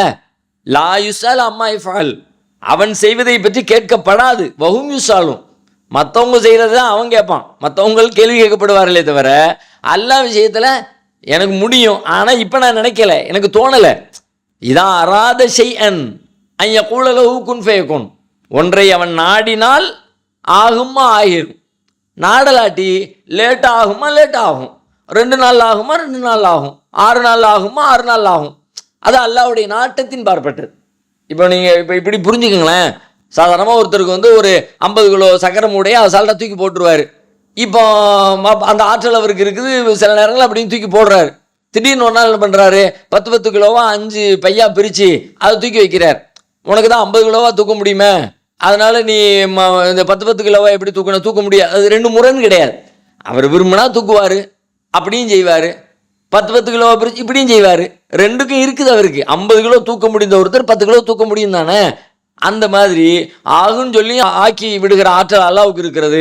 விரும்பினா அந்த மாதிரி செய்வான். நிறைய அப்படி செஞ்சும் இருக்கிறான். ஆதம் அலைஹிஸ்ஸலாத்தை பற்றி சொல்லும் போதெல்லாம் அப்படி கூட அல்லாஹ் சொல்கிறான். இன்ன மசல வைசா இந்தல்லாஹி கமசலி ஆதம் ஹலகஹு மின் துராப் சும்ம கால லஹு குன் ஃபயகுன். மண்ணால் படைச்சிட்டு ஆகுனா மனுஷனாகிட்டாரு. அப்போ இப்போ நம்ம எல்லாம் மனுஷனாகிறதுக்கு எவ்வளோ டைம் எடுக்கிறான்ல? நம்மளையும் அல்லாஹ் தானே மனுஷனாக்குறான். நம்மளை மனுஷனாக்கிறதுக்கு 10 மாதம் எடுத்துக்கிறான்ல. ஆனால் ஆதம் அலைஹிஸ்ஸலாத்தை மனுஷனாக்கிறதுக்கு எவ்வளோ டைம் எடுத்தான்? ஆகுன்னா ஆகிட்டாரு அப்படின்னு அல்லாஹ் சொல்லி காட்டுறான். அப்போ அல்லாஹ்வுடைய நாட்டம் எதை எப்பொழுது எவ்வளவு காலத்தில் செய்ய வேண்டும் என்று விரும்புகிறானோ அதை அப்படி செய்வான். விரும்பினால் உடனே ஆகுன்னு சொல்லி அந்த ஆற்றலும் இருக்கிறது. லேட்டாக செய்வோம்னு நினைச்சவன லேட்டாகவும் செய்து கொள்வான். இது 2ம் முரண்பாடானது இல்லை. 2ம் அல்லாஹ் இந்த விருப்பங்களைத்தான் நமக்கு தெளிவுபடுத்துகிறது அப்படின்னு நம்ம புரிஞ்சுக்கணும். அடுத்து செய்தலி ஃபாத்திமா அப்படிங்கிறவங்க சென்னை ராயபுரத்துலேருந்து கேட்குறாங்க. என்ன கேட்குறாங்கன்னா, அஸ்ஸலாமு அலைக்கும் வரஹ்மத்துல்லாஹி வபரகாத்துஹு. கடந்த மே மாதம் ஒரு பெண்மணி கேள்வி கேட்டிருந்தாங்க, கணவன் மனைவிக்குள் பாட்டு போட்டி வைத்து கொள்ளலாமா என்று. அதற்கு நீங்கள் ஷிர்கில்லாத பாடல்களாக இருந்தால் பாடிக்கொள்ளலாம் அப்படின்னு நீங்கள் பதில் சொல்லியிருந்தீங்க. பாடியும் காமிச்சிருக்கீங்க. அப்போது இந்த மாதிரி பாட்டு கேட்கும்போது இசையும் தானே சேர்ந்து வரும். நம்ம இசையை இசைக்க போகிறது கிடையாது. கணவன் மனைவி கூட பாட்டு தான் பாட போகிறோம். அப்போ நம்ம டிவி இசை பாடல் எல்லாத்தையும் பார்க்க தோணுமே. இன்னமும் நிறைய இந்த மாதிரி பாடல்களை கேட்க தோன்ற மாதிரி இல்லையா? அவங்களுடைய பதில் என்ன அப்படின்னு சொல்லி கேட்குறாங்க. பாடல்கள் பாடலாம், ஆனால் அதில் இசை இருக்கக்கூடாதுன்னு சொல்லியிருந்தோம். இப்போ அவங்களுடைய கேள்வி என்னென்னா, இசை கூடாது அப்படின்னா பாட்டை படிக்கிறது அந்த இசையோடு சேர்த்து கேட்ட பிறகு தானே படிக்க முடியும். ஒரு பாட்டு வருது அப்படின்னா அந்த பாட்டை கேட்குறோம், கேட்ட பிறகு தான் திரும்ப படிப்போம். அப்போ நம்ம இசையை கேட்குறோமே. அப்போ நீங்கள் பாட்டை படிக்கலாம்னா படிக்கும்போது வேண்டுமானால் இசை இல்லாமல் இருக்கலாம். ஏன்னா வீட்டில் இசை இல்லை, வாத்திய கருவிகள் இல்லை, கிடையாது, நம்ம அதை பயன்படுத்த போகிறது இல்லை. ஆனால் அது கேட்கும்போது இசையை கேட்டு தானே ஆக வேண்டியது இருக்குது. இசையை கேட்டால் தானே அந்த பாட்டை கேட்போம் அப்படின்னு சொல்லி கேட்குறாங்க. சரிதான், இப்படி இதுக்கான முகாந்திரம் இருக்கிறது. இதை மையமாக வைத்து பாட்டு படிக்கலாம்னு சொன்னோன்னா அப்போ அந்த பாட்டை கேட்கலாம் என்கிறத நோக்கி நகர்ந்து விடுவது ஏற்புடையதில்லை, அது சரியில்லை. அந்த பதிலுக்குள்ளே நீங்கள் சொல்லக்கூடிய கேள்வி ஒளிஞ்சிருக்கு, அந்த சிந்தனை ஒளிஞ்சிருக்கு, அதுக்கான வாய்ப்பு இருக்குங்கிறத நம்ம மறுக்கலை. ஆனால் அது மார்க்க அடிப்படையில் நம்ம அதை ஏற்றுக்கொள்ள முடியாது. ஏன் அப்படின்னு கேட்டால், பாடல் அப்படின்னு சொன்னால் சினிமா பாடல் மட்டுமல்ல. சினிமா பாடல்கள் இன்னைக்கு வந்து சினிமா பாடல்கள் தான் பாடல் என்று அறிமுகமாகி மக்கள் மத்தியில் அப்படி ஒரு ஒரு நிலைமை உண்டாயிடுச்சு. ஆனால் அதை தாண்டி எவ்வளவு பாடல்கள் இருக்கிறது, கவிதைகள் எழுதப்பட்டு புத்தகங்களாக வெளியாக இருக்கிறது, அதில் உள்ளதை நீங்கள் படிக்கலாம். அது அல்லாமல் நாமளே தெரிந்தோ தெரியாமலோ நம்மையும் அறியாமல் நம்முடைய காதுகளில் வந்து விழுந்து விடுகிறது. இப்போ நாம் ஒரு பயணம் பண்ணுறோம், நாம் விரும்பினாலும் விரும்பாவிட்டாலும் நம்முடைய பயணத்தில் நமக்கு அருகில் செல்லக்கூடிய வாகனத்தில் அந்த மாதிரியான பாடல்கள் ஒலிக்கிறது. அதை கேட்டு அது நமக்கு மனதிற்குள்ளே போய் இறங்கி விடுகிறது. அப்படியான விஷயங்கள் நம்மை அறியாமல் நம்முடைய வாய்களிலிருந்து வருகிறது. அப்போ நாம தேர்வு செய்து பாடலை கேட்டு படிப்பதற்கு முயற்சி எடுக்காம அது வேற இயல்பாக வந்து விழுந்துட்டு அதை படிக்கிறோம். அது தப்பு. ஏன்னா அது மனசுக்குள்ளே வந்து உட்கார்ந்துருச்சு. அதை குற்றம்னு சொல்ல முடியாது. நாம் விரும்பியோ தேர்வு செஞ்சோ நான் அந்த பாட்டை கேட்கல, நான் விரும்பாவிட்டாலும் கூட அது என் காதுகளுக்குள்ள வந்து ஒலிக்கிறது. அது கேட்டே தீர வேண்டிய கட்டாயத்துக்குள்ளே நான் தள்ளப்படுறேன். அதனால் சில பாடல்கள் என் வாயில் நான் முணுமுணுக்கிறேன்னா அதை குற்றம் சொல்வதுக்கு ஒன்றும் இல்லை. அது அல்லாமல் பாட்டு படிக்கணும் என்பதற்காக வேண்டி பாட்டை கேட்கக்கூடாது. அப்போ என்ன பண்ணுறது? பாட்டு படிக்கணும்னு நினைக்கிறவங்க பாடல் புத்தகங்களை படிக்கலாம். நல்ல அந்த பாட்டு நூல்களாக வருகிறது, நல்ல கவிதைகள் நூல்களாக வருகிறது. அதை படித்து அதை ஒரு பாடலை போல நாம் பாடிக்கொள்கிறோம், நம்ம வீடுகளில் பாடிக்கொள்கிறோம்னு சொன்னால் அது மார்க்கத்தில் தப்பாகாது. நீங்கள் சொல்கிற அடிப்படையில் இப்படியான ஒரு ஒரு ஒரு பாதகமான அம்சம், இசை இல்லாமல் பாடலாம்னு சொன்னால் இசையோடு கூடிய பாடல் கேட்கலாம் என்கிற ஒரு பாதகமான அம்சம் அதற்குள்ளே இருக்கிறது என்பதை நம்ம மறுக்கலை. அப்படின்னா நம்ம அதன் பக்கம் போகக்கூடாது, அதிலிருந்து விலகணும் அப்படிங்கிற விஷயத்தை தான் நாம் புரிந்து கொள்ள வேண்டும். அடுத்து திருப்பத்தூரிலிருந்து யூனுஸ் அப்படிங்கிறவங்க கேட்குறாங்க, சொர்க்கத்தையும் நரகத்தையும் அல்லாஹ் ஏற்கனவே படைத்து விட்டானா அல்லது இனிமேல் படைக்க இருக்கிறானா? சில மாதங்களுக்கு முன்னால் ஒரு நிகழ்ச்சியில் பேசிய பேச்சாளர் ஒருவர் கூறும் பொழுது இனிமேல் படைக்க இருக்கிறான் என்று சொன்னார்கள் அப்படின்னு சொல்லி கேட்குறாங்க. சொர்க்கத்தை பொறுத்த வரைக்கும் இப்போ சொர்க்கம் இருக்கான்னா சொர்க்கம் இருக்குது. குரான்லேயே நீங்கள் பார்க்கலாம், சுஹதாக்களை பற்றி ஹதீஸ்களில் வருது. அல்லாஹ்வுடைய பாதையில் கொல்லப்பட்டவங்க உடனே சொர்க்கத்துக்கு எடுத்துக்கொள்ளப்படுறாங்க. கீலதுகுலில் ஜன்னா, சூரா யாசீனில் ஒருவர் கொல்லப்பட்டுருவார், நபிமார்களுக்கு ஆதரவாக வந்து நிற்பார், அவர் அந்த சமுதாய மக்கள் கொன்றுவாங்க. அப்போ அவருக்கு கீலதுகுலில் ஜன்னா, சொர்க்கத்திற்குள்ளே நுழைந்து விடு என்று சொல்லப்பட்டது. சொர்க்கத்துக்குள்ளே பின்னாடி நுழைவு ஆல்ரெடி நுழைஞ்சிருன்னு சொல்லப்பட்டுச்சு, அவர் நுழைஞ்சிட்டார். ஹதீஸில் ரசூலுல்லாஹ் சொல்கிறாங்க, சுஹதாக்கள் இறந்த உடனே என்ன பண்ணுறான், அவங்களுடைய உயிரை ரூஹா எல்லாம் ஒரு பச்சை நிற பறவையின் கூட்டுக்குள்ளே வச்சு சொர்க்கத்துக்குள்ளே சுற்றி திரின்னு விட்டுறான். அவங்க அங்கே இருக்கிற தங்க கூண்டில் தங்கி இருக்கிறாங்க, அங்கே இருக்கிற கனிவர்க்கங்களை சாப்பிட்றாங்க. அப்படின்னா சொர்க்கம் இருக்குன்னு தானே அர்த்தம். சொர்க்கம் இருக்குது. ரமலானுடைய மாதம் வந்தால் ஃபுத்திஹத் அபுவாபுல் ஜன்னா, சொர்க்கத்தின் வாயில்கள் திறக்கப்படுகின்றன அப்படின்னு ஹதீஸ்களில் பார்க்குறோம். ஒருத்தர் நல்ல மனிதர் இறந்துட்டார் அப்படின்னா சொர்க்கவாசல் திறக்கப்பட்டு அவருக்கு நல்ல நறுமணங்கள் வழங்கப்படுகிறது, நல்ல தூங்குறதுக்கான வாய்ப்பு ஏற்படுத்தும் அப்படிலாம் பார்க்குறோம். அப்போ சொர்க்கம்னு ஒன்று இருந்தால் தானே இதெல்லாம் முடியும். சொர்க்கம்னு இருக்குது, இல்லைன்னு இல்லை. ஆனால் நாம் நீதி விசாரணைக்கு பிறகு நமக்காக வழங்கப்பட இருக்கிற சொர்க்கம் இருக்குல்ல, அந்த சொர்க்கம் இல்லை இந்த சொர்க்கம்லாம், அது வேற சொர்க்கம். அந்த சொர்க்கம் எப்படி வரும்? அதுக்கு முன்னாடி இந்த சொர்க்கம்லாம் அழிக்கப்பட்டுரும், அது புதிதாக உருவாக்கப்படும். ஏன்னா அந்த சொர்க்கத்தை பற்றி ரசூலுல்லாஹ் சொன்னாங்க, லா ஐனுன் ரஅத் வலா உதுனுன் சமிஅத் வலா கத்ர அலா கல்பி பஷர். அதாவது எந்த கண்களும் கண்டிராத, எந்த செவிகளும் அதன் இன்பத்தை சொல்லி கேட்டிராத, எந்த உள்ளமும் சிந்தித்து கூட பார்த்திராத ஒன்றை அல்லாஹ் சொர்க்கம் அவங்களுக்கு தரப்போகிற சொர்க்கம் அப்படி தான் இருக்குங்கிறாங்க. அப்போ இது எல்லாமே ஆதம் அலைஹிஸ்ஸலாத்தை சொர்க்கத்தில் வச்சான் அப்படின்னு நம்ம பார்க்குறோம். அப்போது எந்த கண்களும் கண்டிராதன்னு சொன்னாங்களா? அதுக்கு என்ன அர்த்தம்? கண்டுட்டாங்களே, ஆதம் நபியுடைய கண்ணு கண்டுருச்சே, இவ்வளோ பேருடைய கண்கள் கண்டுருச்சே, இறந்து போன இத்தனை பேருடைய கண்கள் பார்த்துருச்சே, உள்ளங்கள் சிந்திச்சிருச்சே. அப்படின்னா இது வேறு சொர்க்கம், அது வேறு சொர்க்கம். நீதி விசாரணைக்கு பிறகு நமக்கு கூலியாக வழங்கப்படுகிற சொர்க்கம் வேறு. ஏன் இந்த சொர்க்கம் எல்லாம் ஒரு நாள் அழிக்கப்பட்டுரும். குல்லுமன் அலைஹா ஃபான், எல்லாம் அழிக்கப்பட்டு விடும். எபுகா வஜ்ஹு ரப்பிக துல் ஜலாலி வல் இக்ராம், மகத்துவமும் மேன்மையும் நிரம்பிய அல்லாஹ்வுடைய திருமுகத்தை தவிர எல்லாம் அழிக்கப்பட்டுரும். அதில் எல்லாம் போயிடும். எல்லாம் போனதுக்கு பிறகு புதுசாக ஒன்று உண்டாக்குமா? நாளை மறுமையில் விசாரணைக்கு பிறகு போகக்கூடிய சொர்க்கம் அந்த சொர்க்கம். இப்போ இருக்கிற சொர்க்கம் அது அல்லாத இன்னொரு வேறு வகையான சொர்க்கம் அப்படிங்கிறத புரிஞ்சுக்கணும்.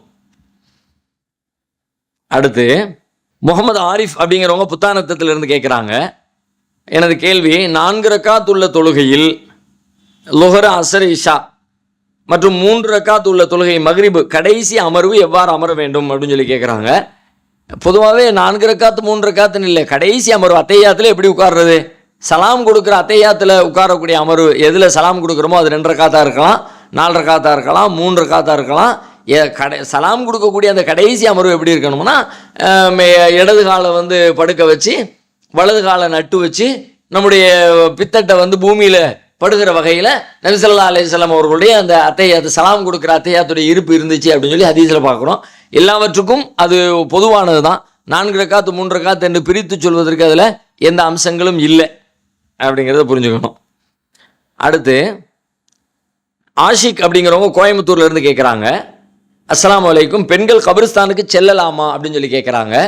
கபிரிஸ்தானுக்கு செல்லலாம் அப்படிங்கிறத விட செல்லுங்கள் என்று சொல்வது தான் சரியாக இருக்கும். செல்ல வேண்டும் என்று சொல்வது சரியாக இருக்கும்.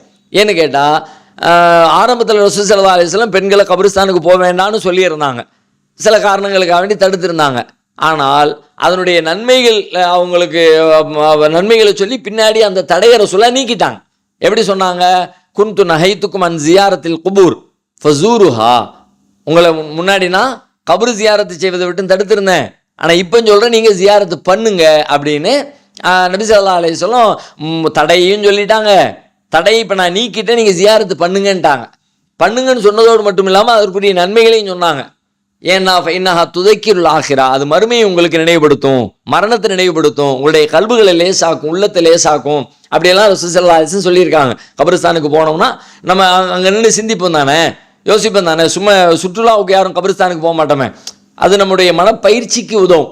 போய் நிற்கும் பொழுது அங்கே எல்லாரும் இறந்து போயிட்டாங்க, இவங்கெல்லாம் எப்படி இருந்தாங்க, நமக்கு தெரிஞ்சவங்க, சொந்த பந்தங்கள், ஊர் தலைவர்கள், பெரிய பெரிய அரசியல் பிரமுகர்கள் இன்னைக்கு ஒன்றுமே இல்லாமல் ஆடி அடங்கி போய் கிடக்கிறாங்க என்பதையெல்லாம் நினைக்கும் பொழுது வாழ்க்கையின் மீது இருக்கிற ஆசையும் பேராசையும் குறையும்ல. அதனால் கபிரிஸ்தானுக்கு ஜியாரத்துக்கு செல்வது என்பது அது சுன்னத்தான ஒரு காரியம். பெண்களுக்கும் அது சுன்னத்து தான், ஆண்களுக்கு மட்டுமல்ல பெண்களுக்கும் அது நன்மையை தரக்கூடிய காரியம்தான். ஆனால் பல ஊர்களில் பழக்கம் இல்லை, ஆண்கள் போகிற ஒரு வழக்கம் இருக்கிறது, பெண்களுக்கு அந்த வழக்கம் இல்லாமல் இருக்கிறது.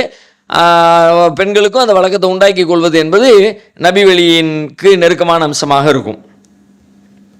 அடுத்து அஸ்ஸலாமு அலைக்கும், திருப்பத்தூர்ல இருந்து செய்யது அப்படிங்கிறவங்க கேட்குறாங்க, பிறக்கும் குழந்தைக்கு பாங்கு சொல்வது பலவீனமான ஹதீஸ் உள்ளது, ஆனால் நன்மை எதிர்பார்க்காமல் பாங்கு சொல்லலாமா அப்படின்னு சொல்லி கேட்குறாங்க.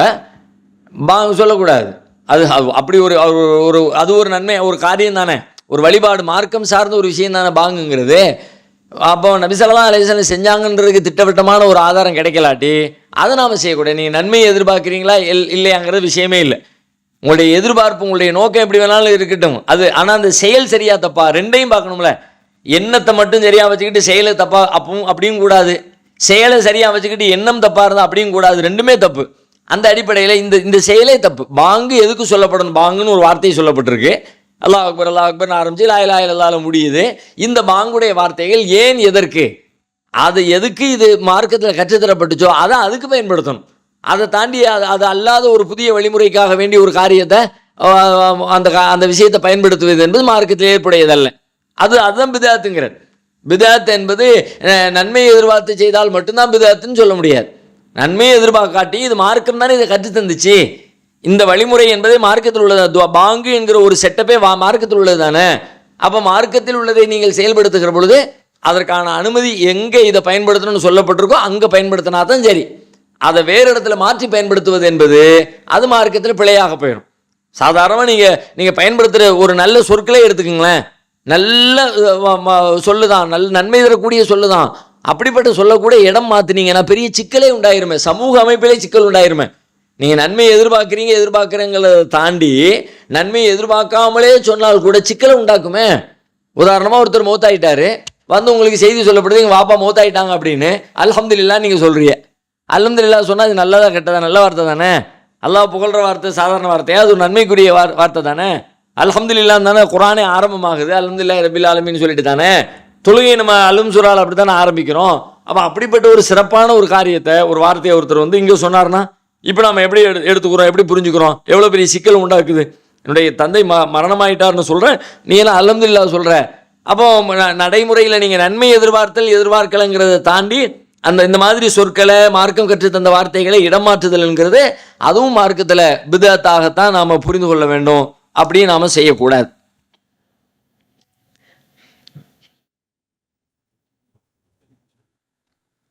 அடுத்து கும்பகோணத்திலிருந்து சாபிரா அப்படிங்கிறவங்க கேட்குறாங்க, குர்ஆனை ஃபோனில் ஓதலாமா?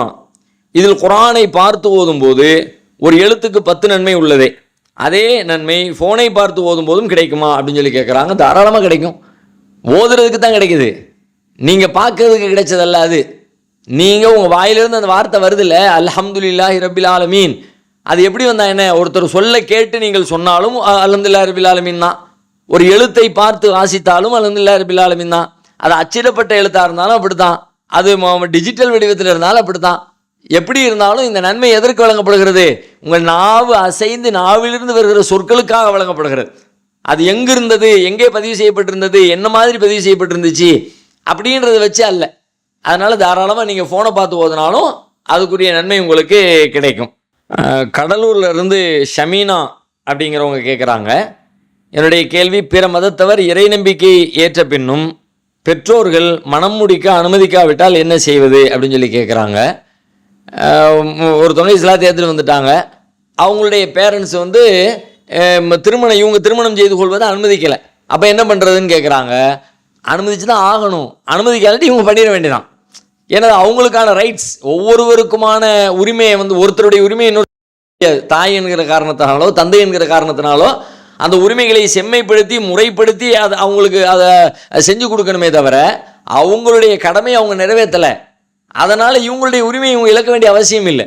அவங்களுடைய அனுமதியே இல்லாவிட்டாலும் கூட வேறு மற்றவர்களுடைய அனுமதியோடு மற்றவர்களுடைய துணையோடு மற்றவர்களை பொறுப்பாளராக ஆக்கி கொண்டு அவங்க திருமணத்தை செய்து கொள்ள வேண்டியதுதான். ஏன்னா இவங்களுடைய உரிமையை பறிக்கிற அதிகாரம் பெற்றவர் என்கிற காரணத்திற்காக வேண்டி வழங்கப்படலை. திருமணம் என்பது எல்லோருக்குமான உரிமை, ஒவ்வொரு ஆணுக்கும் வயது வந்த ஒவ்வொரு ஆணுக்கும் ஒவ்வொரு பெண்ணுக்குமான உரிமை. நபி ஸல்லல்லாஹு அலைஹி வஸல்லம் சொன்னாங்க, மனிஸ்ததா மின்குமுல் பாஅத ஃபல்யதஸவ்வஜ், யார் வந்து திருமணம் முடிக்க சக்தி பெற்று விட்டாரோ அவர் திருமணம் செஞ்சுக்குங்க அப்படின்னு ஆர்டர் போட்டாங்க. கல்யாணம் முடிங்க, அன்னிக்காஹு மின் சுன்னதி, திருமணம் என்னுடைய வழிமுறை, அதை புறக்கணிச்சிடாதீங்க அப்படிலாம் சொன்னாங்க. அப்போ பெற்றவங்க வந்து அந்த திருமணத்துக்கு தடையாக இருந்தாங்கன்னா நாம ரசூலுல்லாஹ்வுடைய வழிமுறை என்று சொல்லிட்டு அந்த பெற்றோர்களுடைய தடையை அலட்சியப்படுத்திட்டு நாம தாராளமாக திருமணம் செய்து கொள்ளலாம். ஏன்னா வயது வந்தவர்கள் தான். சின்ன பிள்ளையா திருமணம் முடிக்கும் போது குழந்தைகளாக பண்ண போகிறோம் அப்படி இல்லை தானே. அப்போ வயது வந்தவர்கள் அவர்களாக சுயமாக தேர்வு செய்யக்கூடிய நிலைக்கு வந்ததுக்கு பிறகு தாராளமாக திருமணம் செய்து கொள்வதில் எந்த தடையும் தவறும் இல்லை. அடுத்து கேரளாவிலிருந்து புகாரி அப்படிங்கிறவங்க கேட்குறாங்க, அவங்க வயது 46, எனது மனைவி மரணித்து விட்டார்கள். எனக்கு 14 வயது பெண் 11 வயது ஆண் குழந்தைகள் உள்ளன. 2வது நிக்காஹ் செய்ய ஏற்பாடு நடக்கிறது. அப்படி எனக்கு கிடைக்கும் பெண்ணுக்கு குழந்தை இல்லாமல் இருந்தால் என் குழந்தைகளை நன்றாக கவனிப்பார்கள் என்று நினைக்கிறேன். ஆனால் அதுபோல் பெண் கிடைப்பது அரிதாக உள்ளது. இந்த நிலையில் நான் குழந்தைகளை பார்த்து கொண்டு திருமணம் செய்யாமல் இருக்கலாமா அல்லது கண்டிப்பாக திருமணம் செய்யத்தான் வேண்டுமா? இதற்கான பதிலை நான் எப்படி அறிந்து கொள்வது அப்படின்னு சொல்லி கேட்குறாங்க. அது ஒரு எதிர்பார்ப்பு. 2வது திருமணம் செய்யணும்னு சொல்லி சொல்லும் பொழுது நமக்கு பிள்ளைங்க இருக்கிறாங்க, நம்ம திருமணம் செய்யக்கூடியவங்க வந்து குழந்தை இல்லாமல் இருந்தாங்கன்னா நம்ம பிள்ளைங்களை பார்த்துக்குவாங்க அப்படிங்கிற ஒரு எதிர்பார்ப்பு. குழந்தை என்னன்னா வேறு கணவர் வழியாக அவங்களுக்கு குழந்தை இல்லாமல் இருந்தால் நலமாக இருக்கும்னு. அது ஒன்றும் மார்க் அடிப்படையில் இது மாதிரி தேடுவது குற்றமானதில்லை. இப்படி ஒரு அளவுகோல் வைக்கக்கூடாதுன்னு சொல்லப்படலை. அது அவரவருடைய விருப்பம். இந்த மாதிரி இருந்தால் நல்லாயிருக்கும், அந்த மாதிரி இருந்தால் நல்லாயிருக்கும்னு சொல்லிட்டு சூழலை பொறுத்து, தேவையை பொறுத்து, விருப்பத்தை பொறுத்து நாம் டிமாண்டுகளை உண்டாக்கிக்கலாம். இதெல்லாம் மார்க்கத்தின் வரையறைகளுக்கு உட்பட்டது தான். மார்க்கம் தடுத்த காரியம் எப்படிலாம் பார்க்கக்கூடாதுலாம் ஒன்று தடலாம் ஒன்றும் சொல்லப்படலை. அதனால் பார்க்கலாம், ஒன்றும் தப்பு கிடையாது. ஆனால் அது மாதிரி பெண்ணு கிடைக்கிறது அரிதாக இருக்குது. என்ன பண்ணுறது? ஏற்கனவே விவாகரத்தானவங்களோ அல்லது கணவரை இழந்தவங்களோ இருக்கிறாங்கன்னா குழந்தையோடு இருக்கிறவங்க தான் கிடைக்கிறாங்க. இப்போ என்ன பண்ணுறது? நான் வேண்டாமல் ஒரேடியாக முடிவெடுத்துறதா இல்லாட்டி நான் பரவாயில்ல அட்ஜஸ்ட் பண்ணிக்கிறதா, என்ன செய்கிறதுன்னு கேட்குறாங்க. இப்போ இந்த மாதிரி சூழலில் நம்ம இயன்ற வரைக்கும் உங்களுடைய விருப்பத்திற்கு ஏற்ப ஒரு பெண்ணை திருமணம் செய்வதற்கு முயற்சி எடுங்க. அப்படி இல்லைன்ற பட்சத்தில் எல்லாம் நமக்கு இது மாதிரி தான் நாடு தான். இது மாதிரி இருக்கிற பெண்களில் நம்ம குடும்பத்துக்கு யார் நெருக்கமாக இருப்பாங்களோ, யார் நம்மளை பார்த்துக்கிறதுக்கு வாய்ப்பு இருக்குதோ, யார் நம்ம பிள்ளைங்களை நல்ல முறையில் கவனிக்கிறதுக்கான ஒரு சூழலும் அதுக்கேற்ற வயதும் பருவமும் இருக்குதோ அந்த மாதிரி ஒருத்தவங்களை தேர்வு செய்யுங்க. இப்போ இது இருந்தால் மட்டும்தான் நன்மை, இப்படி இல்லாட்டி நன்மையே இல்லை நீங்கள் முடிவு எடுக்காதீங்க. அசான் தக்ரஹு ஷைஅன் வஹுவ கைருல் லக்கும், சிலதை நீங்கள் வெறுப்பீர்கள், அதிலே நன்மை இருக்கக்கூடும். உங்களுடைய விருப்பத்திற்கு ஏற்ப முயற்சி எடுங்க. விருப்பத்தின்படி அமையலைன்னு சொல்லி சொன்னால் கிடைப்பதை விரும்புகிற ஒரு சூழலை நோக்கி உங்களுடைய மனதை நீங்கள் மாற்றிக்கிங்க. அதுதான் சிறப்பாக இருக்கும். ஏன்னு கேட்டால் நம்ம இதுக்காக வேண்டி நம்ம திருமணமே செய்யலைன்னு முடிவெடுத்தோம்னு வச்சுக்கோங்களேன், அது நாளைக்கு நம்ம தடம்புறவோ அல்லது நம்முடைய எதிர்காலத்தை ஒரு கேள்விக்குறியாக்கவோ இல்லை பிள்ளைங்களை பராமரிக்க முடிவு எடுத்துட்டீங்க. ஒரு குறிப்பிட்ட கட்டத்தில் பிள்ளைங்களுக்கு சிறகு முளைச்சு அவங்க பறந்துருவாங்களே, அப்போ கடைசி வரைக்கும் உங்களுக்கான துணை என்னங்கிற ஒரு கேள்வி வரும்ல. ஒரு கணவன் மனைவி அந்த இடத்த பிள்ளைங்களாக இருந்தாலும் ஃபுல்ஃபில் பண்ண முடியாது. அந்த இடத்த அவங்க தான் முழுமைப்படுத்தி ஆகணும். அதனால உங்களுடைய விருப்பத்திற்கு ஏற்ப தேடுங்க. அமையாத பட்சத்தில் என்ன இருக்குதோ அதை பொருந்திக்குங்க. நபி ஸல்லல்லாஹு அலைஹி வஸல்லம் திருமணம் செஞ்சாங்க, வேறு குழந்தைகளே இல்லாதவங்களையும் திருமணம் செஞ்சுருக்கிறாங்க, வேறு குழந்தைகளோடு வந்தவங்களையும் திருமணம் செஞ்சு அவங்க பிள்ளைங்களையும் இவங்க சேர்த்து பராமரித்தாங்கல்ல. அப்போ அதில் கூடுதல் நன்மை வேறு கிடைக்கத்தானே செய்கிறது. ஒரு சின்ன சிரமம் இருப்பதாக நாம் நினைச்சாலும் அந்த சிரமத்தை தாங்கிக்கிறதுல சில நன்மைகளும் இருக்கத்தானே செய்கிறது. அவங்க பிள்ளைங்களை பராமரித்ததுக்குரிய கூலியை நமக்கு வழங்கப்படும் தானே. உமர் இப்னு சலமாவெல்லாம் ரசூலுல்லாஹ்வுடைய வீட்டில் வளர்ந்த புள்ள தானே. உம்மு சலமா ரலியல்லாஹு அன்ஹா அவங்களுக்கு வேறு கணவர் வழியாக பிறந்த புள்ள, அப்படியெல்லாம் இருந்து தானே இருக்கிறாங்க. அதனால் அப்படியான ஒரு வாய்ப்பு அமைஞ்சால் அதுலேயே அல்லாஹ் நன்மை தான் வச்சிருப்பான்னு சொல்லிட்டு நீங்கள் அதை புறக்கணிக்காமல் தேர்வு செய்கிறதே சிறந்த வழிமுறையாக இருக்கும். அல் கஸ்வா அப்படிங்கிற பேரில் ஒரு யூடியூப் சேனல் நடத்திக்கிட்டு இருக்கிற தம்பி அனஸ் அப்படிங்கிறவரை சமீபத்தில் தமிழக காவல்துறை கைது செஞ்சுருக்கிறாங்க. ஏன் அப்படின்னு பார்த்தா ஒரு இந்துத்துவ அமைப்பு கொடுத்த கம்ப்ளைண்ட்டின் பேரில் இந்த கைது நடவடிக்கை எடுக்கப்பட்டிருக்கிறதாக செய்தி வந்திருக்குது. அவங்க தெருவில் கோயம்புத்தூரில் உள்ள முக்கியமான பகுதிகளில் அங்கே போகக்கூடிய பெண்களிடத்தில் முஸ்லீம் அல்லாத பெண்கள்கிட்ட நீங்கள் பர்தா போடுறதுக்கு விரும்புகிறீங்களா, பர்தா போட்டு பார்த்தா எப்படி இருக்கும், அது நல்லா இருக்குமா இல்லையான்னு சொல்லி பார்க்க நீங்கள் ஆசைப்படுறீங்களா அப்படிங்கிற மாதிரி கேட்டு, அப்படி யார் ஆமாம் போடுங்களேன் போட்டால் நல்லாயிருக்கும்னு நான் நினைக்கிறேன் அப்படின்னு சொல்ல அவங்க சொன்னாங்கன்னா உடனே அவங்களுக்கு அந்த இடத்துல ஏதோ பர்தாவை போட்டு விட்டு அது எப்படி இருக்குன்னு பாருங்கள் வைங்கன்னு சொல்லி ஒரு காட்சிகளை படமாக்கி அந்த படத்தை தன்னுடைய யூடியூப்பில் பதிவேற்றம் செஞ்சுருக்கிறாங்க. இது பொது அமைதியை கெடுத்துருச்சு, இது மத துவேஷத்தை உண்டாக்கிருச்சு அப்படின்ற மாதிரியான பிரிவுகளின் கீழே இதில் அவர் மேலே வழக்கு பதிவு பண்ணி அவரை கைது பண்ணியிருக்கிறாங்க. ஆனால் இது ஒரு கண்டனத்துக்குரிய செயல். தமிழக அரசு தமிழக காவல்துறையினுடைய இந்த நடவடிக்கை கண்டனத்துக்குரியது. ஏன் அப்படின்னு கேட்டால் இது ஒரு கட்டாயப்படுத்தி செஞ்சால் கண்டிப்பாக இது யாரும் ஏற்க போகிறதே இல்லை. ஒரு காரியத்தை ஒருத்தருடைய விருப்பத்தின் பேரில் அவங்கள்ட்ட அனுமதி கேட்டு இப்படி நடந்துக்கலாமா அப்படி நடந்துக்கலாம், நல்லா இருக்குது, இப்போ எனக்கு பிடிச்சிருக்கு, இது உங்களுக்கு செஞ்சு பார்த்தா நல்லா இருக்கும்னு நினைக்கிறேன், செய்வோமான்னு கேட்குறேன். ஓகே, ரெண்டு பேரும் ஒத்துக்கொண்டு மனம் ஒப்பி செய்த காரியம் எப்படி பொது அமைதிக்கு கேடாக இருக்கும், எப்படி ஒற்றுமையை கிடைக்கும், எப்படி இறையாண்மைக்கு எதிராக இருக்கும், இப்படியெல்லாம் நீங்கள் போடுறீங்களே எப்படி இறையாண்மைக்கு எதிராக இருக்கும். இதை மாதிரி நாங்கள் முஸ்லீம்களுக்கு திருநீர் பூசுகிறோன்னு சொல்லி சொன்னால் ஒத்துக்குவீங்களா? கேளுங்க. அவங்க ஒத்துக்கிட்டாங்கன்னா எங்களுக்கு என்ன பிரச்சனைங்கிறேன். சம்மந்தப்பட்டவங்க ஒத்துக்கிட்டாங்கன்னா, ஒத்துக்காதவங்களை கட்டாயப்படுத்துறதுன்னு பிரச்சனை. கட்டாயப்படுத்துவது குற்றம். கட்டாய மதமாற்ற தடை சட்டம்னு வச்சிருக்கீல்ல, அதுக்கு என்ன அர்த்தம்? மதமாற்ற தடை சட்டம்னு சொல்ல முடியாதுல்ல, சட்டப்படி சொல்ல முடியாது. ஏன்? அது ஜனநாயக உரிமை. இந்திய அரசியலமைப்பு சட்டம் தந்திருக்கிற அடிப்படை உரிமைகள் ஒன்று என்ன அப்படின்னு கேட்டால் ஒரு விஷயத்தை நான் நம்புகிற ஒரு மதத்தை ஒரு கொள்கையை ஒரு சித்தாந்தத்தை நான் நம்பலாம், அதை ப்ராக்டிஸ் பண்ணலாம், அதை பிறருக்கு சொல்லலாம், அதானே அடிப்படை உரிமைகள் உள்ளது. அப்போது எங்கே அது சிக்கலாக வருது? அதை கட்டாயப்படுத்தும் பொழுது நீ மாறி தான் ஆகணும், இல்லாட்டி உன்னை விட மாட்டேன், உன்னை கொலை பண்ணிடுவேன் வச்சிருவேன் அப்படின்னு நிர்பந்தப்படுத்துகிற ஒரு சூழலுக்கு தள்ளுனா, நிர்பந்தப்படுத்தி ஒருத்தனை இன்னொரு சித்தாந்தத்திலிருந்து மாற்ற முயற்சிக்கிறது ஏற்புடையது இல்லைன்னு சொல்லிட்டு சட்டத்தை மாற்றி வச்சிருக்கோமா இல்லையா, ஏற்படுத்தி வச்சிருக்கோமா இல்லையா? அப்போ அந்த நிர்பந்தம்னு இருந்தால் இது எங்கே நிர்பந்தம்? நிர்பந்தத்துக்கு என்ன ஆதாரம்? ஏதாவது சான்று இருக்கா? ஒரு சான்றும் இல்லை, ஒரு ஆதாரம் இல்லை. அந்த வீடியோ காட்சிகளில் அவங்க அவ்வளோ பூரிப்பாக இருக்கிறாங்க. அதை போட்டு பார்த்துட்டு வித்தியாசமான ட்ரெஸ்ஸாக இருக்குது, ட்ரெஸ் கோடாக இருக்குது, நம்ம இப்படி ஒரு ட்ரெஸ் கோடு போட்டதே இல்லையே, தலையெல்லாம் மறைச்சி அப்படியெல்லாம் இல்லையே, நல்லா தான் இருக்குது எங்களுக்கு அப்படின்னு அதை ஃபீல் பண்ணுறாங்க. பிபிசி நியூஸ் சேனல் போய் அந்த பகுதியில் போய் மக்கள்கிட்ட விசாரிக்கிறாங்க. அந்த விசாரணையில் என்ன முடிவில் என்ன வருது? அந்த பகுதியில் இருக்கிறவங்களாம் சொல்கிறாங்க, கட்டாயமில் போய் கேட்குறாங்க. அவங்களே சம்மந்தப்பட்டவங்களே ரொம்ப சந்தோஷமாக மகிழ்ச்சியாக அதை பார்த்து அதை ஃபீல் பண்ணி நல்லா இருக்குன்னு சொல்லி இப்படி தான் நடந்துச்சு, யாருங்க இப்படிலாம் சொன்னதுன்னு சொல்லிட்டு அந்த பகுதி மக்களே இந்த மாதிரியான நடவடிக்கையை காரி துப்புறாங்க. காவல்துறையுடைய இந்த நடவடிக்கை மோசமானது. இது ஏதோ வெறுப்புணர்ச்சியின் அடிப்படையில் ஒரு குறிப்பிட்ட சாராரை திருப்திப்படுத்துறதுக்காக வேண்டி செய்யப்பட்ட ஒரு நடவடிக்கையை போல தெரிகிறது. கேட்டால் அவங்கள்ட்ட ஒரு பதிலில் அதில் ஏதாவது நடந்துருமோ வச்சுருமோன்னு அச்சப்பட்டோம். அந்த அச்சம் இருந்துச்சுன்னா யார் நடத்துவாங்கன்னு நினைக்கிறீங்களோ அவங்க மேலே நடவடிக்கை எடுங்க. யார் பொது அமைதியை குந்தகத்தை ஏற்படுத்துவாங்கன்னு நீங்கள் அச்சப்படுறீங்களோ அவங்க மேலே நடவடிக்கை எடுத்து ஜனநாயக உரிமையை காப்பாற்றுங்க. ஜனநாயக உரிமையை காப்பாற்றுறதுக்கு தான் காவல்துறை இருக்குது. சட்டத்தை நடைமுறைப்படுத்துறதுக்கு தானே காவல்துறை. சட்டத்தை நடைமுறைப்படுத்தாமல் நான் என்னமாவது பண்ணிடுவேன், நான் போய் திருநீர் பூசிடுவேன் அப்படின்னு சொன்ன உடனே அதுக்கு பயந்துக்கிட்டு ஜனநாயக உரிமையை பறிப்பதற்காக வேண்டிய சட்டத்தை மீறுவதற்காக அதுக்காக வேண்டிய காவல்துறையினுடைய அதிகாரம் அதுக்கு வழங்கப்பட்டிருக்கிறது. அதனால் இது ஏற்புடைய செயல் அல்ல. உடனடியாக சம்மந்தப்பட்டவருக்கு அதுவும் 15 நாள் ரிமாண்டு போட்டு உள்ளே வச்சுருக்கிறாங்க. அவசியம் இல்லாத நியாயமற்ற ஒரு நடவடிக்கை. இது மாதிரியான நடவடிக்கைகள் தொடரும் என்று சொன்னால் அரசின் மீதான நம்பிக்கையை ஒரு கேள்விக்குறியாகிட்டே இருக்கும்.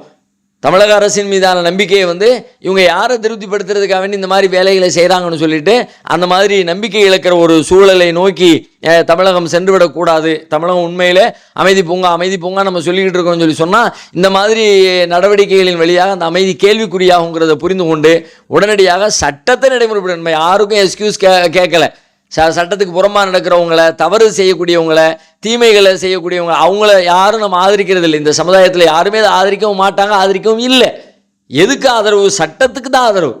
சட்டத்தின்படி செஞ்சாங்களா இல்லையா அதை ப்ரூவ் பண்ணுங்க. அவங்க செஞ்சது தப்புன்றதை ப்ரூவ் பண்ணுங்க. ப்ரூவ் பண்ணுறது ஒன்றுமே இல்லையே, ஒரு செய்தியும் இல்லையே, சான்றும் இல்லையே, எந்த ஆதாரமும் இல்லாமல் ஒரு அப்பாவியை எப்படி நீங்கள் கைது பண்ணலாம் என்பது தான் மக்களுடைய கேள்வியாக, நியாயவான்களுடைய கேள்வியாக இருக்கிறது. அதை புரிந்து கொண்டு உடனடியாக அவருக்கு வழங்க வேண்டிய உரிமைகளை வழங்கி அவர்களை விடுதலை செய்ய வேண்டும் அப்படிங்கிறது நம்ம அரசுக்கு ஒரு கோரிக்கையாக வைத்துக் கொள்கிறோம்.